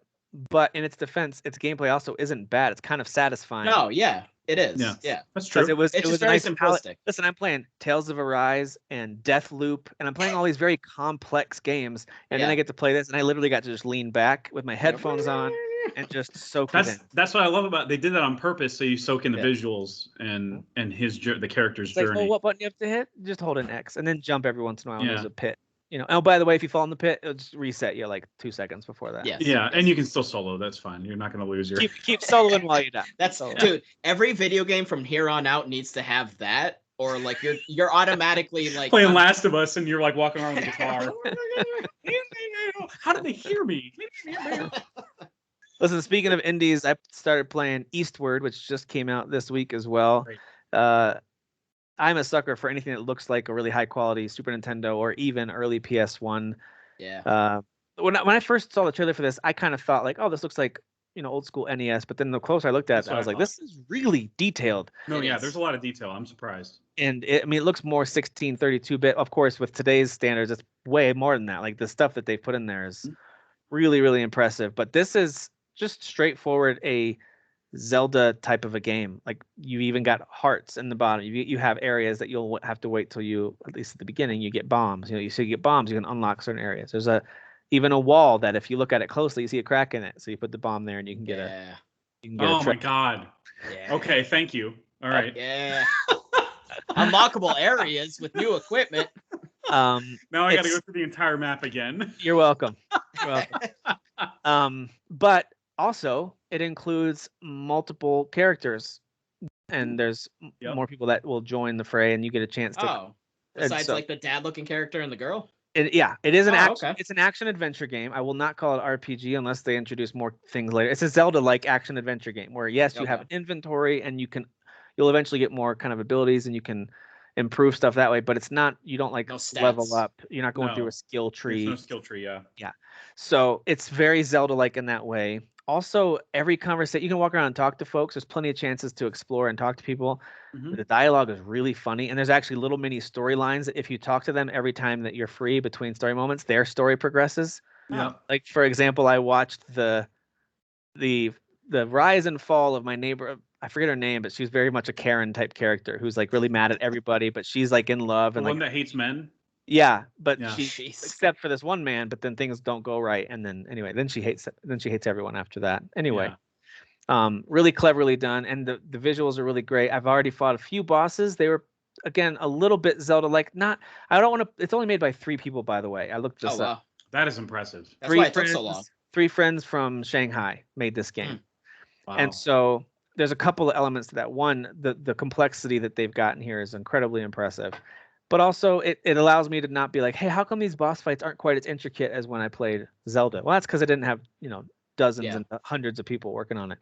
It had 3. And so I'm okay with some of the simplicity of a couple of the boss fights that I've been through so far. But I'm incredibly impressed with again, I'll say it like I think I said it for Tales of Arise. No, was it Tales of Arise? Whatever game I was talking about with the localization. Oh, Mario and Luigi Partners in Time. The localization is really good. Like the dialogue is... It doesn't feel like someone just ran it through Google Translate and there's some hits or misses. Like it feels really good to me, at least. It does. As I'm reading through it. So I love this game so far. I think it's great. Your main protagonist is totally silent, but everyone talks to him as if he's talking back to them, which is great. Yeah. Okay. It's very aware of that part of it. Yeah. Yeah. I respect the game for not treating me stupid for it. Very like being Link, basically, where people talk to him all the time. I love when he walks around, he has hands in his pockets. Like he's a casual. He's just try-hard casual. He's just chilling. Yep. I get a little bit of like until he puts the pan in his hand, basically. City of Ember. Do you guys ever watch that movie or read that book? No. A little bit similar there, where you've got this underground town that's scared about anything above ground, and then also has a tyrannical mayor who very power hungry. So it's got a little bit of a similar setup there. It's almost directly copying that. Because like mining is like the big industry there. Yes. Although the City of Ember, especially because my wife has actually, does she listen or read through? I forget that series. However far it's gone so far, the follow-up is very different. Okay. And this game appears to be going a different direction, but the premise is very, very similar. Some of the visuals, even at certain moments, gave me Secret of Evermore vibes in a good way. I loved the vibes of Secret of Evermore back in the day. That's pretty great. Of course, way more detailed and modern looking comparatively, but still cool. Yeah. The animation looks great. The puzzles are super simple. Again, don't expect to go in there and see some intricate thing that you're gonna have to study. Like it's very much move this thing onto this switch or connect these wires in order to activate that door. Like it's you're not like gratified, like you feel like a genius when you complete a puzzle or something. It's just like, oh, okay, I'll just move this thing over here. That's why I love but I'm all right with that. The Resident Evil games just still nail that like that aspect as far as There it is. Yeah, find the thing for the puzzle, or like then you find this item to unlock this area. Like I loved those elements about like old Super Nintendo, like kind of early PS1 games. Metroid did the same thing. Yeah, just that kind of stuff. Yep. Yeah, and Resident Evil, of course, even did that in Resident Evil Village this year, where it's like I just need to find the lever so I can pull this crank to get down this elevator. Oh, look, right behind this boss I have to fight, there's a lever on the ground. Yep, nice. Life is Strange, at least the new one. I can't remember this being in 2, but at least the new one has a lot of those elements where like it just rewards exploring. Yeah. And it helps you totally solve a different side story puzzle that you're trying to piece together. Yeah. I love when games do that, man. Yeah. Like don't make it too complex. Just put like a little Easter egg in there and I'll find it. Yeah. Well, another one that I was going to download, I still might, because it looks like something my kids and I might play together over the weekend just to play around with a little bit, is I Am Fish. Did you guys try I Am Fish? I saw the trailer. It looks goofy. Silly. Is it fun? It's silly. It's a little challenging because you spend a lot of time in a fishbowl, and the physics of rolling around in a fishbowl is very challenging. I died a lot. Sure. Because that thing does. You can even see it crack progressively if you bump up against something a little too hard. But especially if you fall off the edge of something, it just shatters and your. This is Finding Dory the game, right? Basically, it's pretty much, or Nemo, whatever, because he looks like Nemo. So but and the animation doesn't look bad. Like for being a game called I Am Fish, you expect the animation to look really kind of terrible. And it sounds like a mobile game. Play terrible, but it actually looks. I'm playing it on PC and it looks pretty good. Like it's not like amazing, but it looks pretty good. Surprisingly good, right? Yeah, exactly. It just depends on your patience for rolling around in a fishbowl, because that is when you swim, it's great. Like, oh, cool, swimming is fun. But there's just not much to it, because it's kind of like you're racing a clock, and each time you finish a level, it ranks how well you did based on time and deaths. And then you move on to the next level. So it's just you're trying to find your friends, and there's really not much to it. Yeah, you're like a bunch of fish trying to escape together, basically, right? No, the fish, you were hanging out with 4 fish at the beginning in a fish tank, and then 3 of them were scooped up, and you don't know where they went. You just assume they went, because you're a fish and you're dumb, I guess. Okay. You assume they went into the ocean, so you're trying to go to the ocean and find them. It is very Nemo-like, but it's just the inside of the dentist's office side of things. Yeah, exactly. That's where you start, and then the premise you're is escaping on rooftops, and some of the scenarios that you're rolling around, and there's a part where you get inside of the like a mopping, whatever you want to call those things that mops are. Yeah, mop container where like the water is sitting in, and you're just rolling around and the janitor's chasing you. Hey, get back here! It's so freaking stupid. But it's premise fun. Sounds really funny, and it's fun. It almost sounds like, because I was gonna ask if either you're playing the new WarioWare. It sounds like a premise from a WarioWare minigame. To be honest with you, like you are a fish, escape. You just need to crash your bowl off the edge of the counter. Go. The WarioWare games are like, I don't even know, man. Are either of you playing Get It Together? Have you tried? Yeah, my wife has. Yeah, my wife and I, we completed like the main story, but then very much like, and it's actually pretty short, disappointingly. But that is it exclusively co-op? No, I don't think the campaign. Oh, okay. I don't think so. Because I do want to play it. I was just like, I just don't know if I could get it. I could be wrong though. I'd have to let you know. I'll let you know. But like, just like in typical Mario fashion, there is a bonus secret world. So when the story ended, then something happened. It was like, oh, we got to go back. Like, but yeah, it's, if you've played the WarioWare games before, you get the gist of the complete insanity that the mini games are. Yeah. How this one's a little bit different though is like, so when you're going through the story, you're finding sort of like Wario and his crew, like each character individually, and then you learn what their like unique ability is. So like the way that they move is different from one another. Some of them kind of only like attack left, whereas the other character, like there's the 2 little girls that are like ninjas, and one they basically just bounce up and down the entire time, but one throws ninja stars left, one throws ninja stars right. So like there's just very unique like sort of ways that they do things. So when you're using that character in that mini game, you kind of have to compensate for that. Be like, oh, this character kind of does things differently than everyone else, so you have to take that into account. But it's really fast. The mini games are super fast, so yeah, it's really hectic. But it's definitely super fun. It's goofy as hell. It's more WarioWare. Yeah, it's just more WarioWare, just a little more specific as far as the characters in the mini games.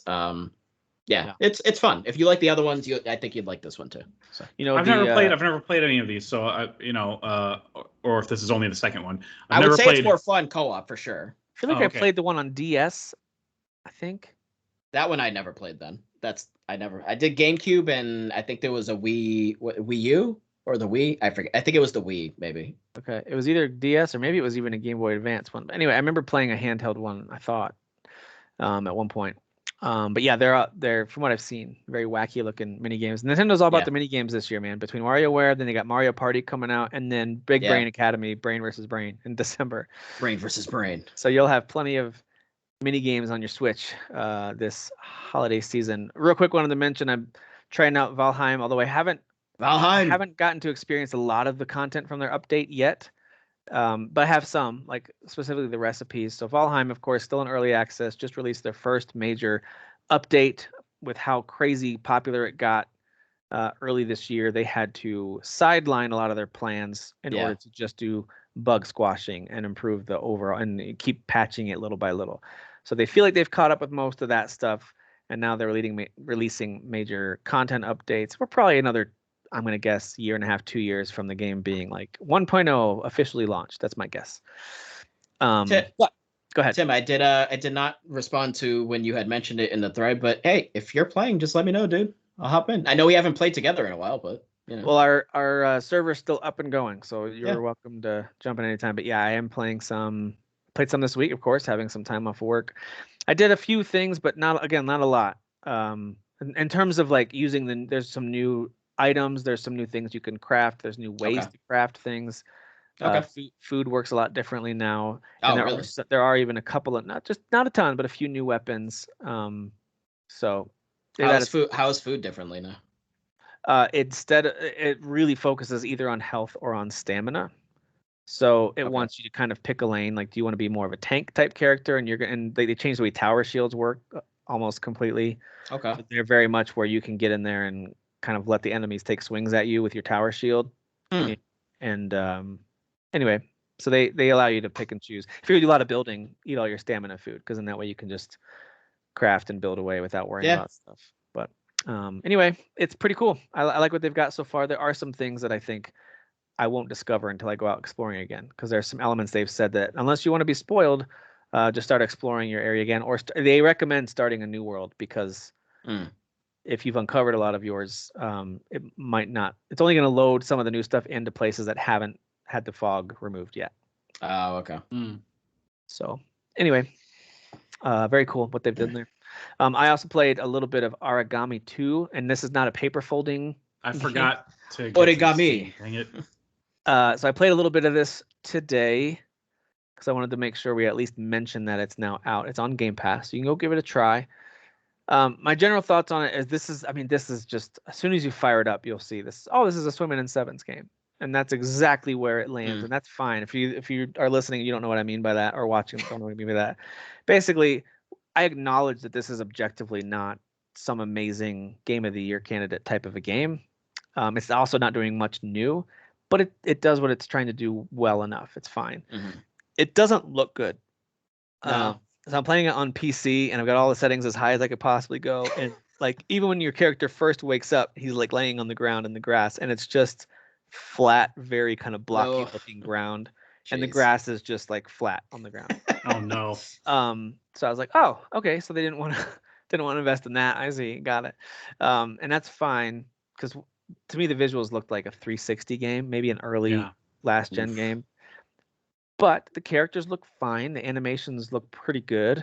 And it's not really about looking amazing. It's all about stealth. The stealth is pretty satisfying. Nothing you've never done before, though. Hide in the tall grass. I mean, jump out and sneak someone, hide, and sneak kill someone, hide their bodies. Here's the problem.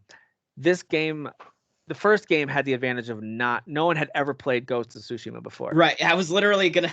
But now everyone's played Ghost of Tsushima, and this feels pretty low quality comparatively. So, combat's solid. Yeah, it really did. Combat's solid, but again, it's pretty easy to die. Number one, same with games like Ghosts, but it's just not as fun. I do like the grapple feature. You can grapple to edges of buildings and fences and stuff really quickly, which reminds me of Assassin's Creed Syndicate. If you guys ever played that one in London, when you can kind of grapple quickly, reminds me of that a little bit. But it's very mission based. So you get through the opening area, then you get to kind of this main, it's a main hub, I guess I would say. And then that's where you can upgrade your equipment. You can take on new missions. You can buy new gear and all that stuff. And then you go on a mission, and then it grades you on it. You could try it again if you want. So it's a little bit of that mission. It's not really. It's very linear because the areas are not very big. Yeah. So, and again, the draw distance is pretty poor. Like it gets foggy. Man. It gets foggy without going too far. I was like, okay.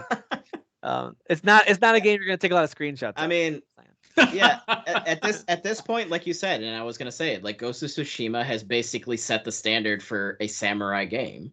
Whether it's open world or not. And at this point, even like Ubisoft, like people have been saying for years, where the hell is the feudal Japan Assassin's Creed game? And now it's like, is there even a point? You need one? Yeah. Yeah. Like, is there even a point? Like, you know what's funny too is not just the main Ghost of Tsushima game, but their Legends DLC that they put out last year, and they recently even added more to. That feels like it does everything you would want an origami game to do.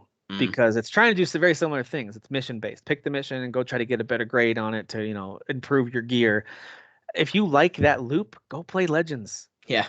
Go play Ghost of Tsushima Legends because which they're gonna sell separately, I believe. Yeah. So it's actually just buy the whole game and then play Legends. Yeah. Well, yeah, exactly. Yes. I had to say this about it too, though. The dialogue's all in Japanese, which is fine. It's cool.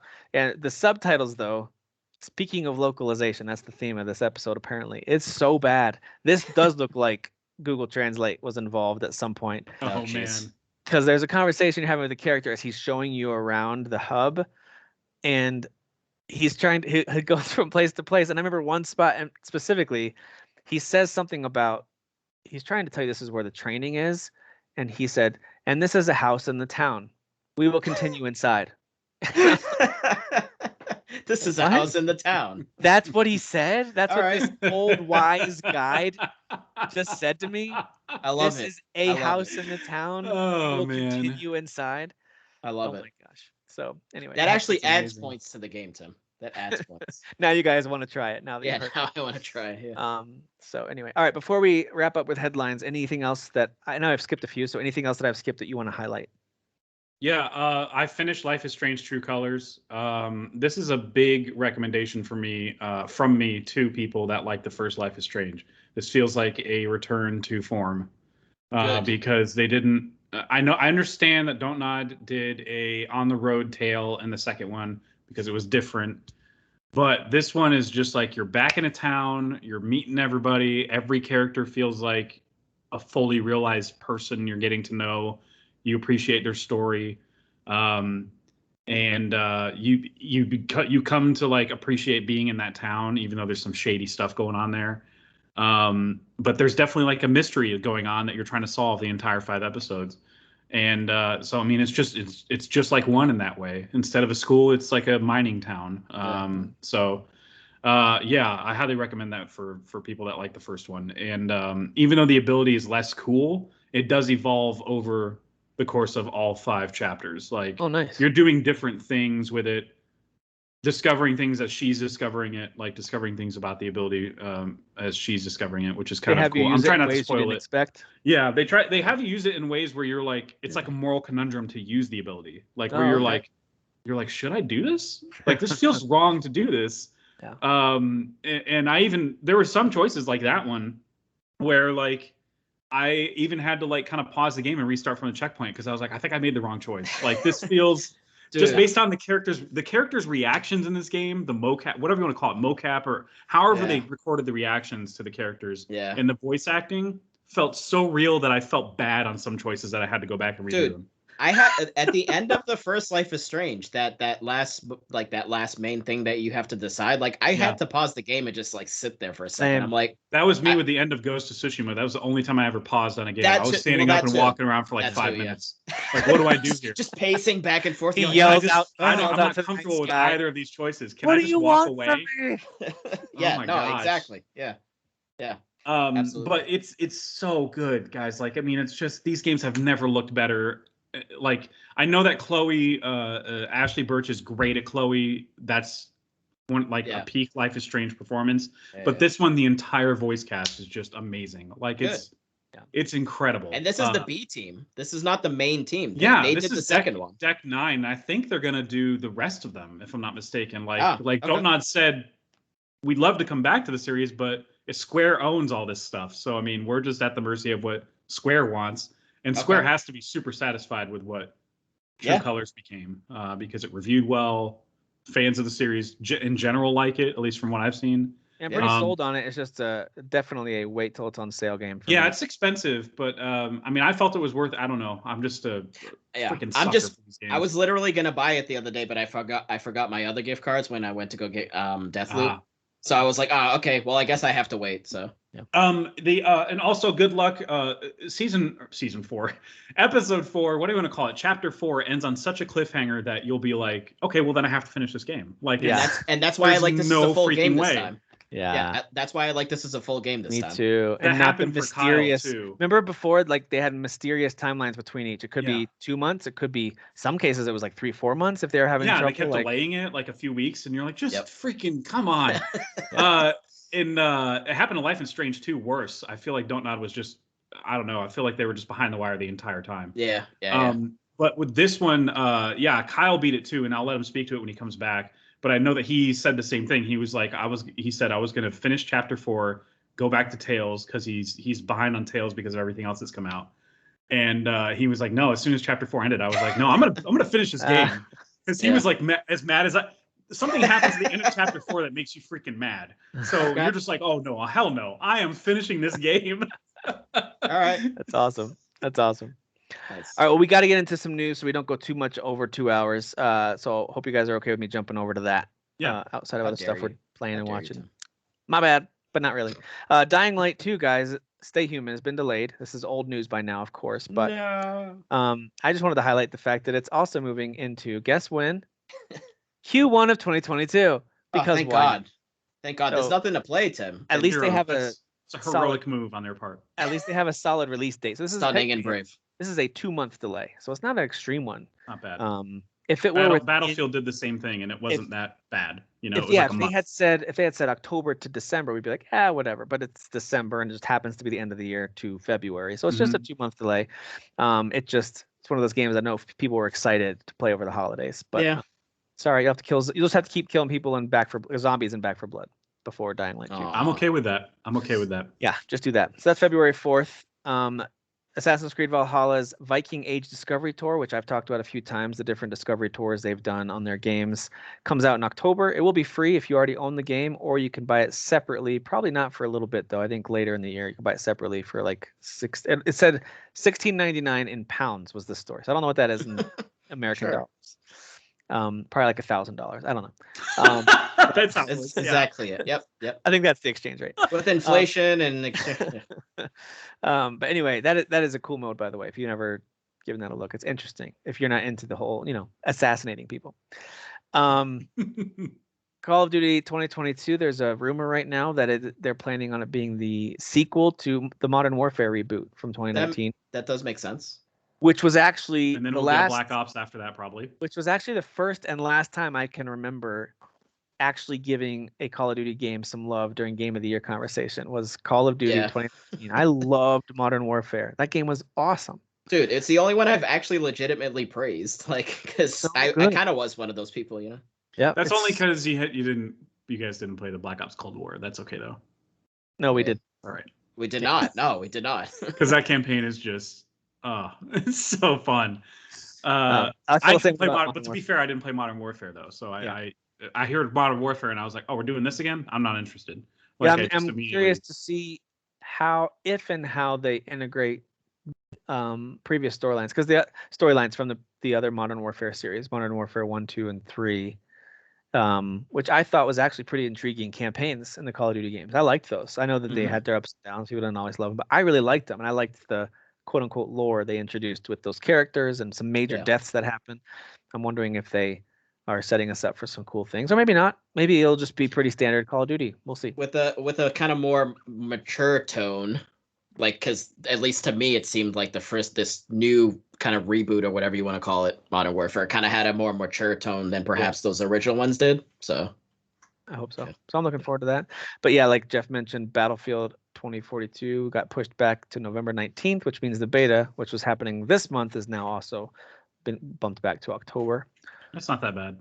Yeah, not bad at all. We did give a shout out to Norm Macdonald. That is in our general news headline section. Yeah. That's significant though. By the way, if you have HBO Max, go watch Dirty Work. That movie's hilarious. I was literally about to say I put this down here because not a lot of people are familiar.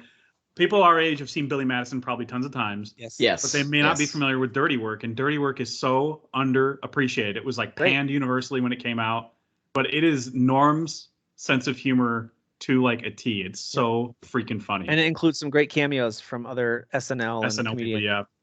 So. And I'll never just go look up his Frank Stallone run on Weekend Update, his Moth joke on Conan, or look up after he comes back to host SNL. SNL after when he got fired from SNL for he was like, too many so either he did all these OJ jokes. He said either I got funny or the show sucks really bad. Okay, like, so he got fired because he was told to stop doing OJ jokes, but he kept doing them, so they fired him. Yeah. And then he came back to host, and he did a bunch of OJ jokes in his opening monologue. I think the joke that got him fired was like he was talking about Johnny Cochran presenting OJ's cap. Like, I think so. And then the way Norm described it was OJ said, "Be careful with that. That's my stabbing cap." And like, of course, like there was somebody. I don't think it was the guy who runs SNL. I think it was like a buddy of Lauren's or something with obviously with executive abilities. Was like, okay, well, I'm friends with OJ still. How dare you, or whatever. They fired him after that because he just straight up kept calling him a murderer. Yeah, I know. Sure. Yeah. But dude, Norm Macdonald to me he's one of the greatest examples of how to not give a rip. Yeah. But also not make it so obvious that you don't care. Like he's not the kind of guy who's like, I don't even care what you guys think. He doesn't have to say that. Just the way he acts, you can tell he's got this like natural smile on his face, like he's about to say something or he knows something that you don't know. Like he's always got this little smirk, and some people hated it. I understand that, but I absolutely loved it. I thought he was always a step ahead. He really didn't care. Like he didn't care what you thought. No, if it was funny, clearly he lost jobs because he didn't care. I think the best part of him, his humor, is when a joke flops. Like I had a dad joke earlier, it totally flopped. He just sits there in silence. Oh yeah, stares at you. You got to bask in it. It makes it funnier, and I just totally rip off his humor because that just like it from his Weekend Updates. Like he just formed the way I joke completely. So yeah, this dude was like an icon to me. Yeah. The best ones can sit in the silence, The best ones can sit in the silence. It's true, absolutely. Yeah, R.I.P. to Norm Macdonald. Of course, one of the biggest rumors from this past week, back to gaming related stuff, was this apparent data mining of Nvidia. I shouldn't say apparent anymore. It's been confirmed. It's from Nvidia's GeForce Now streaming service, and they're doing some testing and they're playing around with some stuff. And if any of these are true, these are major unannounced games that have been revealed. There's a second update that I think kind of squashes some of the excitement there, but we'll see what you guys think. But let me just read off real quick for the listeners some of the games that were in this leak and why it's exciting for so many people. Final Fantasy IX Remake, Bioshock TRX Remaster, Resident Evil 4 Remake, Halo 5, Grand Theft Auto Trilogy Remasters, Crisis 4, that's a big one, Half-Life 2 Remaster, Injustice 3, God of War on PC and Returnal, Demon Souls, Fight for Middle-earth, which sounds to me like the next big WB Lord of the Rings game, potentially. Mordor thing, Helldivers 2, Bayonetta 3, Kingdom Hearts 4. These are huge franchises, huge sequels, and if any of them are true, these are major. Nvidia did confirm the list is real, like as far as like it was there. Yes, it was data mined from some of our testing for our streaming service, but they tried as best they could to say these are all speculative. Like if anything, I feel like some of their employees are people like us who were like, oh, they need to put some filler games in to test out the service listing and the filters and all the different pieces. So they just filled in some games. It's possible some of them are real. But the next update that I saw, this headline from 343, they responded by saying they've got no plans to bring Halo 5 to PC. That confirms what my assumption is. I want to hear what you guys think. My assumption is none of these are anywhere close to real. They could be, but this isn't. None of these things on the list were put there out of knowledge, insider knowledge. Well, I do think some of them are legit. in my opinion, most of these are just people who are working there filling in games as like potential for fun. I don't think it was meant to be, but I could be wrong. Maybe 343. I mean, you could be right in that respect, but I do think the possibility of some of these being a real thing is more likely. I'm not saying they're not going to happen. I'm saying Yeah. the people who work at Nvidia who were setting up their GeForce Now service and putting these games up there, I don't think they had some insider knowledge and were preloading games that are going to be announced. That makes sense. Their priority was, does it work? Yeah. You missed a pretty important one there, which was listed as Chrono Trigger Remaster. So between that and Final Fantasy IX Remake, this is absolutely bullshit. Because I mean, first of all, what does even a 9 remake look like, right? Because you automatically well, right, but I mean, they would give 9 love before 8, absolutely. But like, considering what they're doing with 7 remake, like, I feel like most people's minds are going to go to that, and like, I don't know if they're going to put that kind of budget on a 9 remake, at least not right now. So you're saying this is likely very not. No, like as far as it's not insider reveals or something. And same with Chrono Trigger Remastered. Like, what is even a remaster? Like, what remake would be one thing, but the wording was remaster. So, I think the ones that make my eyebrows go up a little more aren't the remasters or remakes. And they're not the ones that have a new number behind them. So like, I see Kingdom Hearts 4, I'm like, yeah, someone just made that up. I see Injustice 3, like, yeah, someone made that up. But then I see Fight for Middle Earth, and I wonder, like, maybe that's one. Sure. And maybe it's Helldivers not called... 2 felt too, like, Helldivers that seems is a great random. Game. I just don't. I was just thinking if it has a unique title. But if it has a unique title, Helldivers 2 felt legit to me. I don't know. But the ones that were like GTA Trilogy Remaster, the PlayStation I forgot about that ones, I was like, okay, well, these are probably definitely going to come to the service. Like, but it's just they probably made them up because they've heard about, PlayStation is bringing PC ports along and Grand Theft Auto Remaster is coming and stuff like that. So, I think obviously that you could be right that they're. Wouldn't it just make more sense to just make up complete nonsensical titles for games that don't actually exist? Especially like, why would you do? Yeah, why would you do this? Like, It could, and again, it could be one of those things where they wanted you to fill it in with a library of games and put some descriptions in there and put some images in there, and so they could have just gone out of their way to have fun with it. Or there could be some reveals mixed in here. I just highly doubt that all of them, let alone even half of them, probably are legit. Yeah. Some of them might be though. Who knows? Some of them might be. Dan, tell me about this Castlevania collection. Yeah, I was scrolling through Twitter the other day, and I shared it with you guys. I knew Kyle would get pretty excited because I know I think the Game Boy Advance ones he really likes as well. Those were actually the first ones that I ever played. Before I played Symphony of the Night for PS1. But yeah, Unannounced Collection was first rated in Australia on June 18th, then again in Korea on the 25th. While the Australian rating listed the games as multi-platform and the Korean rating for PC, this is the first time console platforms had been specified. So essentially, it would be the Game Boy Advance specific Castlevanias, which is Circle of the Moon, Harmony of Dissonance, Aria of Sorrow. Yeah. So that sounds awesome. I hope that's real. I hope it is too. Yeah. It'd be cool. It'd be even cooler if it included the DS ones. But how many of those was there? Just I think there's 2. Is there? Okay. But, they could probably make a separate collection and make even more money. So they could. Yep. So that'll be interesting. I mean, to me, that's much more reliable rumor when it's being rated. Those typically turn out to be something closer to real. Right. This guy Tom Henderson, who apparently has a reputation of being a reliable source, he leaked some details about Skull and Bones. So remember this game from Ubisoft. Skull and Bones was it looked a bit like a spin-off from Black Flag, the Assassin's Creed 4 game, which probably was. It looks a lot like it. But the idea was it's just a pirating game. It's not Assassin's Creed related. It's just a online multiplayer PvP, maybe even some PvE pirating. I think this was even announced well before Sea of Thieves ever came out. A while ago. Yes. Right? It was a while. So, it's been a few years. But we know it got shelved. There were some leadership issues. Ubisoft really went through it with different allegations, some of them with people getting fired and leadership changes and all kinds of stuff. So, and I think Skull and Bones was affected by that, in addition to maybe some other stuff. But here are some of the details. I just wanted to read them off. I thought they sounded interesting if they're true, and apparently a lot of folks are giving this some weight.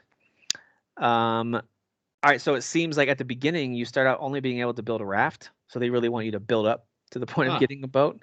So I don't know if there's survival mechanics involved or not, or if it's just here's your first boat and it just takes you to your first mission. I don't know, but I thought that sounded kind of interesting.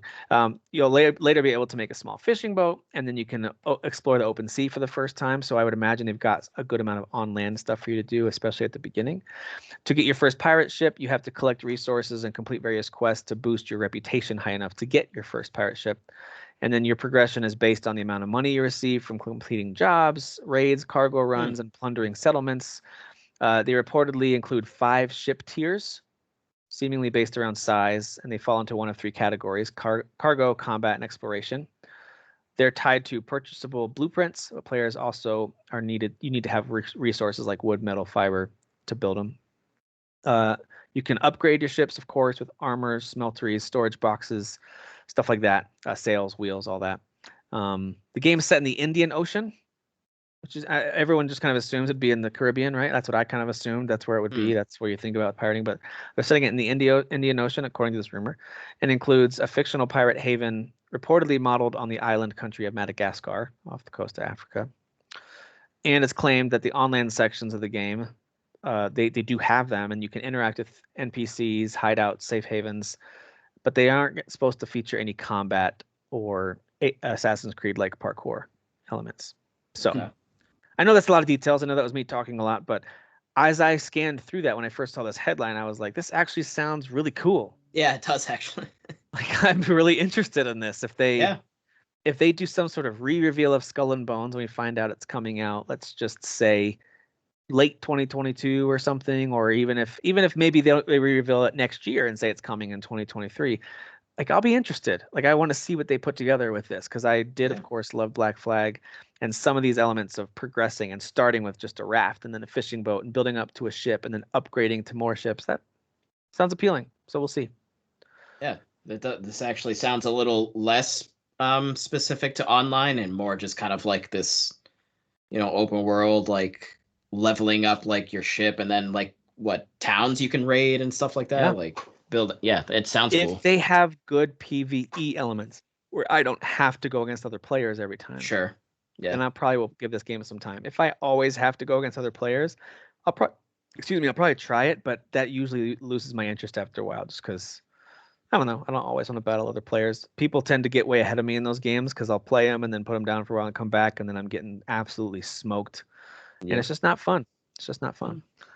Oh man, this THQ Nordic 10th anniversary showcase finally aired this week, and we learned what? I don't know, Tim. Tell us. SpongeBob I didn't see it. SquarePants. Yeah, that's the biggest reveal, I think. SpongeBob is getting a game, and there's no gameplay footage or anything, so we don't know what it's going to be. No gameplay. No. I think that's the biggest reveal, to be honest. They revealed Destroy All Humans 2 remake. From the ground up remake, it looks like it actually looks like the first one. Decent. Jagged Alliance is coming back. Jagged Alliance 3, apparently they claim that one was a beloved franchise, and I'd never heard of it before. So that sounds familiar, but dude, I think it's I like may a have seen that tactical on RPG. I may have seen that on some like really deep Steam sale years ago. I just don't know what this is, and I don't care. I need to look this up. Yeah, there's Elix 2, which is like a sci-fi RPG. None of these games look terrible, but they're not like anything recognizable. Dude, Outcast Outcast 2 is apparently a sequel to a game that was like a cult game, like had a cult following, probably according to THQ. But so they're saying that there are over 40 games in the works, and they still haven't revealed 20 something of them. So they're claiming to have all kinds of more secrets to share. They should have shared them at the 10th anniversary show. I mean, that's the show you do it. That's whatever. The one to do it. But SpongeBob led the way. That's fine. This company is just out of control, man. This THQ Nordic and then whatever the other like company is where they're like this whole combined like entity is they're out of control, dude. I know. Well, in Sony news, Sony Santa Monica, specifically Cory Barlog, has confirmed that the God of War Ragnarok game will complete the series' Norse story. And I liked his quote. He said, "We didn't want to spend 15 years on a trilogy." He was like, the first game took 5 years. second game is looking like it's going to take around 5 years, which made me wonder, is this 2023?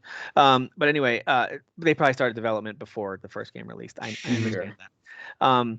And he was like, well, if another game is going to take that, then we're looking at a trilogy that and we don't necessarily want to be locked into that. So I totally get it. That tells me two things. One, this game might end up having a really satisfying conclusion. Hopefully. I mean, if not, then what in the world are you doing? I don't know. If you're going to wrap up the story, shouldn't you wrap up the story? So hopefully it's got a satisfying conclusion one way or the other, whether that means, Kratos finally goes down, or maybe he, kills off all of these gods as well and moves on to the next area of the world and takes on the next area of the world is the modern day. No, that would be so terrible. What is this cell phone, he goes out east and takes on Chinese mythology next. I mean, who knows? All I know is they've said that they're planning to wrap up the Norse story this time. I shouldn't say planning to, they're going to. Like, they're so far along with this game, you can tell they're not going to be like, well, maybe we'll make a third game. Like, it seems maybe we'll like just do a post-credits thing. Well, who knows? Also, Ragnarok is the name of the end of the world in that mythology. Yeah. So you can't just have that name and not have it. And hey, when Thor put it in his movie title, that actually happened. So yeah. Your follow through when you include that as your title. Technically, technically, the end of the world, so to speak, happened at the end of 3. I mean, he sort of concluded what he wanted to do. And then you kind of just were like, oh, okay. And then like when they started this new series of games, you're like, oh, so he's alive, everything's fine. Like, yeah, I guess that only happened in that one area of the world. Interesting. Yeah. Weird. Anyway, so that's interesting. I'm glad to hear that. I'm fine with that for the most part. As long as they do it well, that's all I care about. Let them make the story that they want to make, and don't force it. Just let it just happen naturally, and And also, then we can be excited about the next thing that they work on, whether it's God of War related or not. They're going to make something. Sounds like they're working on another game already, at the same time. I think they said that, right? And I think that might be what Corey's going to be directing, whatever is coming out next. Yeah. So busy guy. Anthony Mackie's going to be John Doe in the Twisted Metal TV series, which again, that rumor still persists about a potential game being in the works to go along with that. That'll be interesting. Oh yeah, so a game would follow. Okay, that makes sense. Yeah, so this one, there was more information in the press release for this. So this is written by, or at least it's the take of the story is by the writers of Deadpool and Zombieland, and they hired a Cobra Kai writer to do like the the show running and the writing of the main series. But it sounds like the show is an action comedy about a quote-unquote motor-mouth outsider offered a chance at a better life, but only if he can successfully deliver a mysterious package across post-apocalyptic wasteland.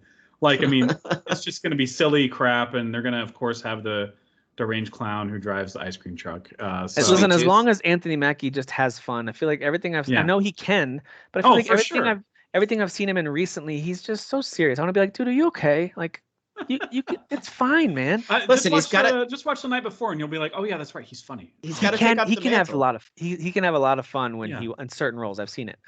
Listen, he's got to take up the mantle, Tim. He's got a lot of responsibilities. I know. Yeah. Well, don't make him get him, and he'll lecture you.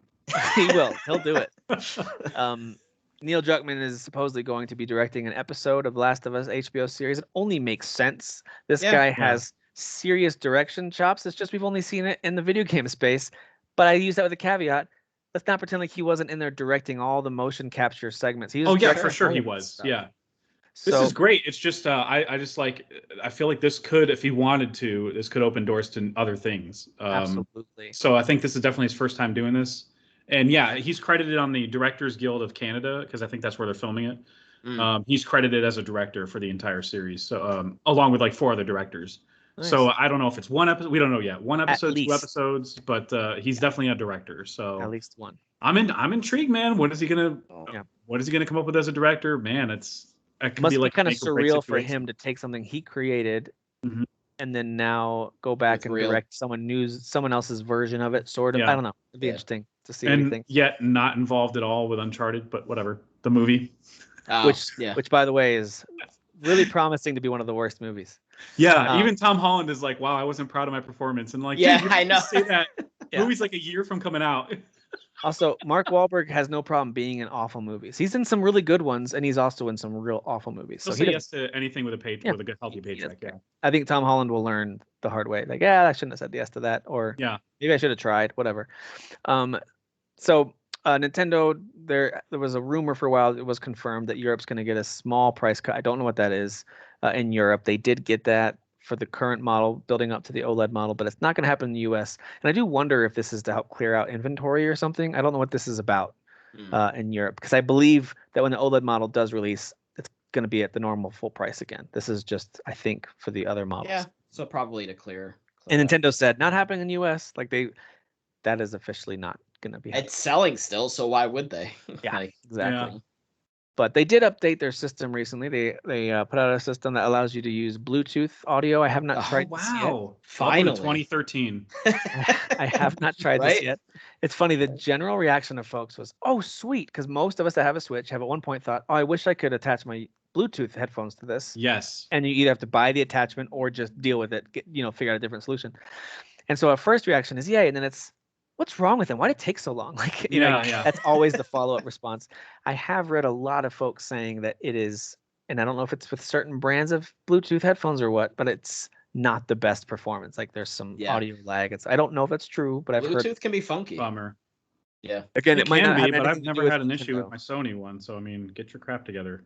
That's Yeah, I all I'm don't gonna use say. a lot of Get your crap together. I don't use a lot of Bluetooth. I do for my AirPods with my iPhone, and Just to let people know though, like if you have like even like the Sony one that has a little like USB dongle, just plug that into the dock. Dongle. It works. yeah, Dongle. So dongle. just use that dongle. Dongle Yeah. Diddle dongle. those dongles, fellas. If you want to just try it out like Jeff does, just diddle it. Okay. Just diddle it. Just diddle that Just diddle dongle. the dongle. Nice chunky slice of that dongle, All right, So. before we go too far down that rabbit hole, I wanted to highlight a couple games that are either currently already on Game Pass as of the time of this recording and by the time you listen, or are coming later this month. Flynn, Son of Crimson actually looks like a pretty cool side-scrolling old school game. I'm going to try that one out. I Am Fish, like we talked about, and Origami 2 are on there. I saw Skatebird, which made me laugh. Skatebird. That looks so stupid. I love it. This game's been in the works for a while, actually. It has. I might try Skatebird because I might. Yeah, it's free, so I mean, yeah. And then Superliminal, which is like physics-based, kind of trippy puzzle game. Yeah. Please, one or both of you, please try at least like 5 levels of that. It is so freaking. I remember cool. you talking to us about it at Game of the Year time. You it's that game. really cool. Are you talking about Skatebird or Superliminal? Superliminal. You're talking about Skatebird, dude. He's definitely talking Skatebird. Yeah, he's talking about Skatebird. Next week we'll get Lost Words Beyond the Page, which does look pretty cool. I've heard of this one. Yeah. Sable, which I tried the demo of and did not like, but some people might like it. It's got unique visuals. I'll give it that. I'm gonna try it just for the visuals. Yeah. Why not give it a whirl? Subnautica's sequel called Below Zero will be on the service too. Really upset that's on Game Pass because I bought it full price on PlayStation, but that's all right. It's a solid game if you like survival games. It's pretty good. Tainted Grail Conquest will be a PC only game, and then the last week of September, going into October 1st, Lemnis Gate, Astria Ascending, which was surprising to me. Yes. To be hitting Game Pass, Unsighted, and Phoenix Point. So none of these are going to be these huge AAA games that everyone's been waiting for, but I think there's a few diamonds in the rough here. So definitely Astria Ascending. Sure. Astria Ascending looks very interesting. Looks really cool. I love the art style. So I'm curious if I end up playing Sable and end up being like a defender of it. You might be. We'll see. Well, I also only played the demo, and I think I completed 2 missions. So maybe the slice that I played just wasn't great. Who knows? We'll see. Or just I was in a bad mood. Thank God for Game Pass to just find out. Yeah. Just download it. You have Game Pass. It's fine. Just download it. All right. Well, thanks again for being here, you two guys. Appreciate it. This is a fun one. I like talking through not only stuff we're playing, but thinking back through games that have time travel was interesting. Thanks for making me work during my birthday, Dad. You're welcome. By the way, yeah. If you're listening to this, it's too late, but you could wish Dan a late happy birthday. or everyone says that. You know what? Wish Dan a really, really early happy birthday for next year. Next year. Yes, absolutely. Yeah. I'm just not going to wish you a happy birthday. That's what I'm going to do. I think that's incredibly rude. It's very, it's very small of you. I think you should grow up. I think you need a mushroom for that. Oh my God. That's amazing. Look at that. Yeah. That's the sound effect. That's So here you go, amazing. Jeff. That's for you. They There you put go. they put a there's a sticker on it that says "Do not eat." That's really weird. They left No, that it on doesn't. there.